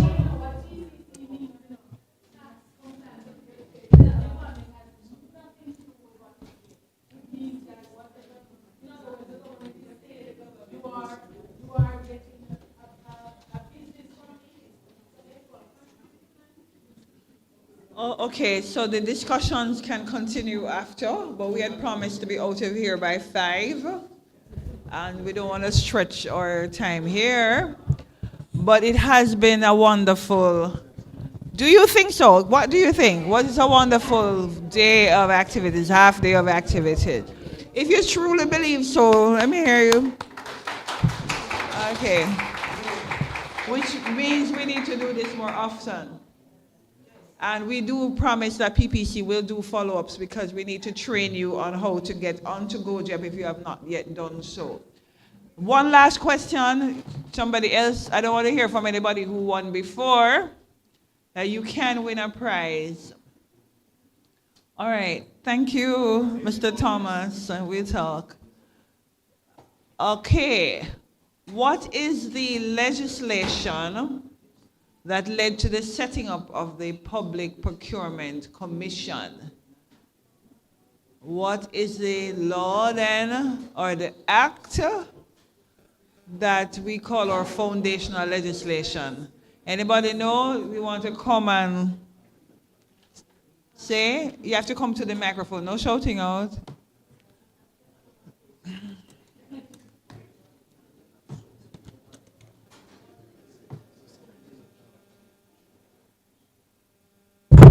Oops. Is it the Public Procurement Act? Something else is on that. Anybody helping her? Public Procurement. I asked, what is the law that set up the PPC or that gave effect to the PPC? So you are warm, but you need to be a little warmer. Public Procurement Act and regulations. The act and the All right. Does anybody else have an answer? All right. I think we can give her. It's the Public Procurement Act 2015. Oh, the year. Okay. But since she has the first part, they will still give her. All right. So you can take care of it. What's your name again? All right. And you're UTEC? All right. So Keisha Terrell from UTEC. All right. Give her a round of applause.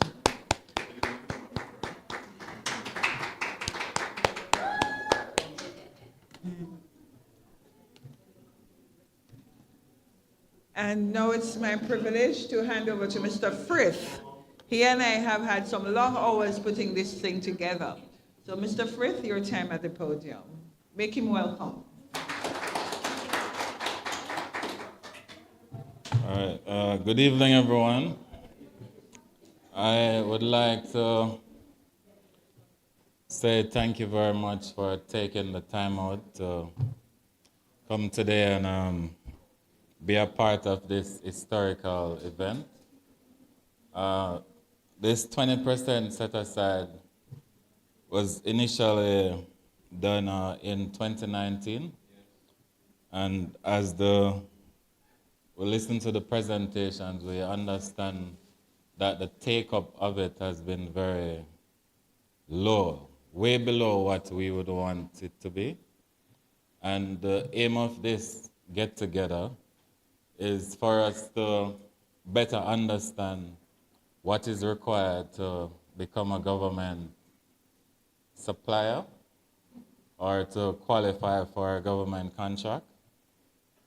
And while we listen to all this information, without action, it's only a potential. And we at the SBAJ is 100% committed in making sure that for whatever reason this 20% didn't work before, it is going to work now. This meeting is when the rubber hit the road, and under our great president, Mr. Reid, he has given us the charge that this must work, and it must work now. It mustn't be another talk shop situation and we have these meetings and nothing become of it. Now with the Hurricane Melissa damage across the different parishes, there is a lot of opportunity for small businesses to partake in the government spend, which is billions of dollars allocated to be spent in the reconstruction effort, a lot of cleaning, a lot of construction, and different things. So I'm using this opportunity to just encourage all of us that spent almost 5 hours here today that we shouldn't waste the time and come here and sit in AC and listen and nothing become of it.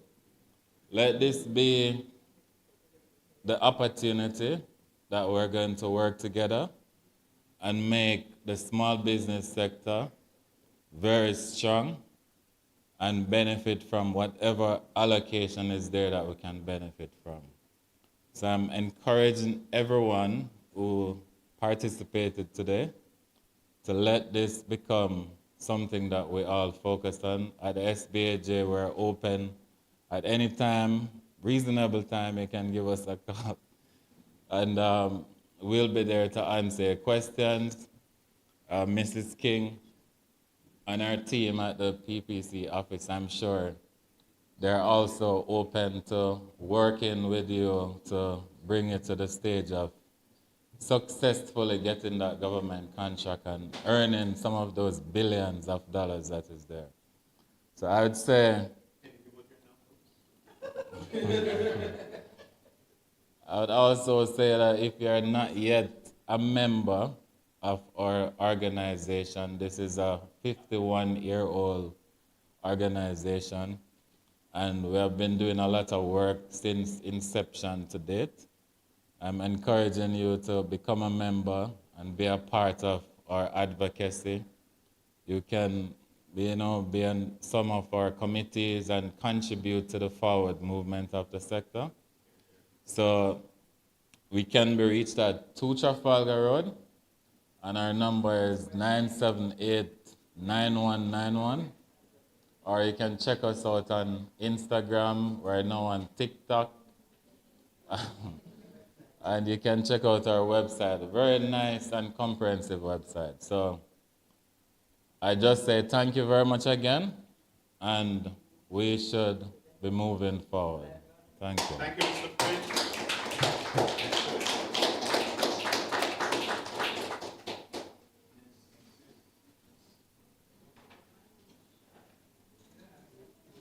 You're free to go. We thank you. We thank you, and we look forward to seeing you in follow-ups, because SBH and or other partner organizations will be meeting with you further to explain the processes and to walk you through how to get on GoGEP if you have not yet done so. All right, all the best to you and your entities.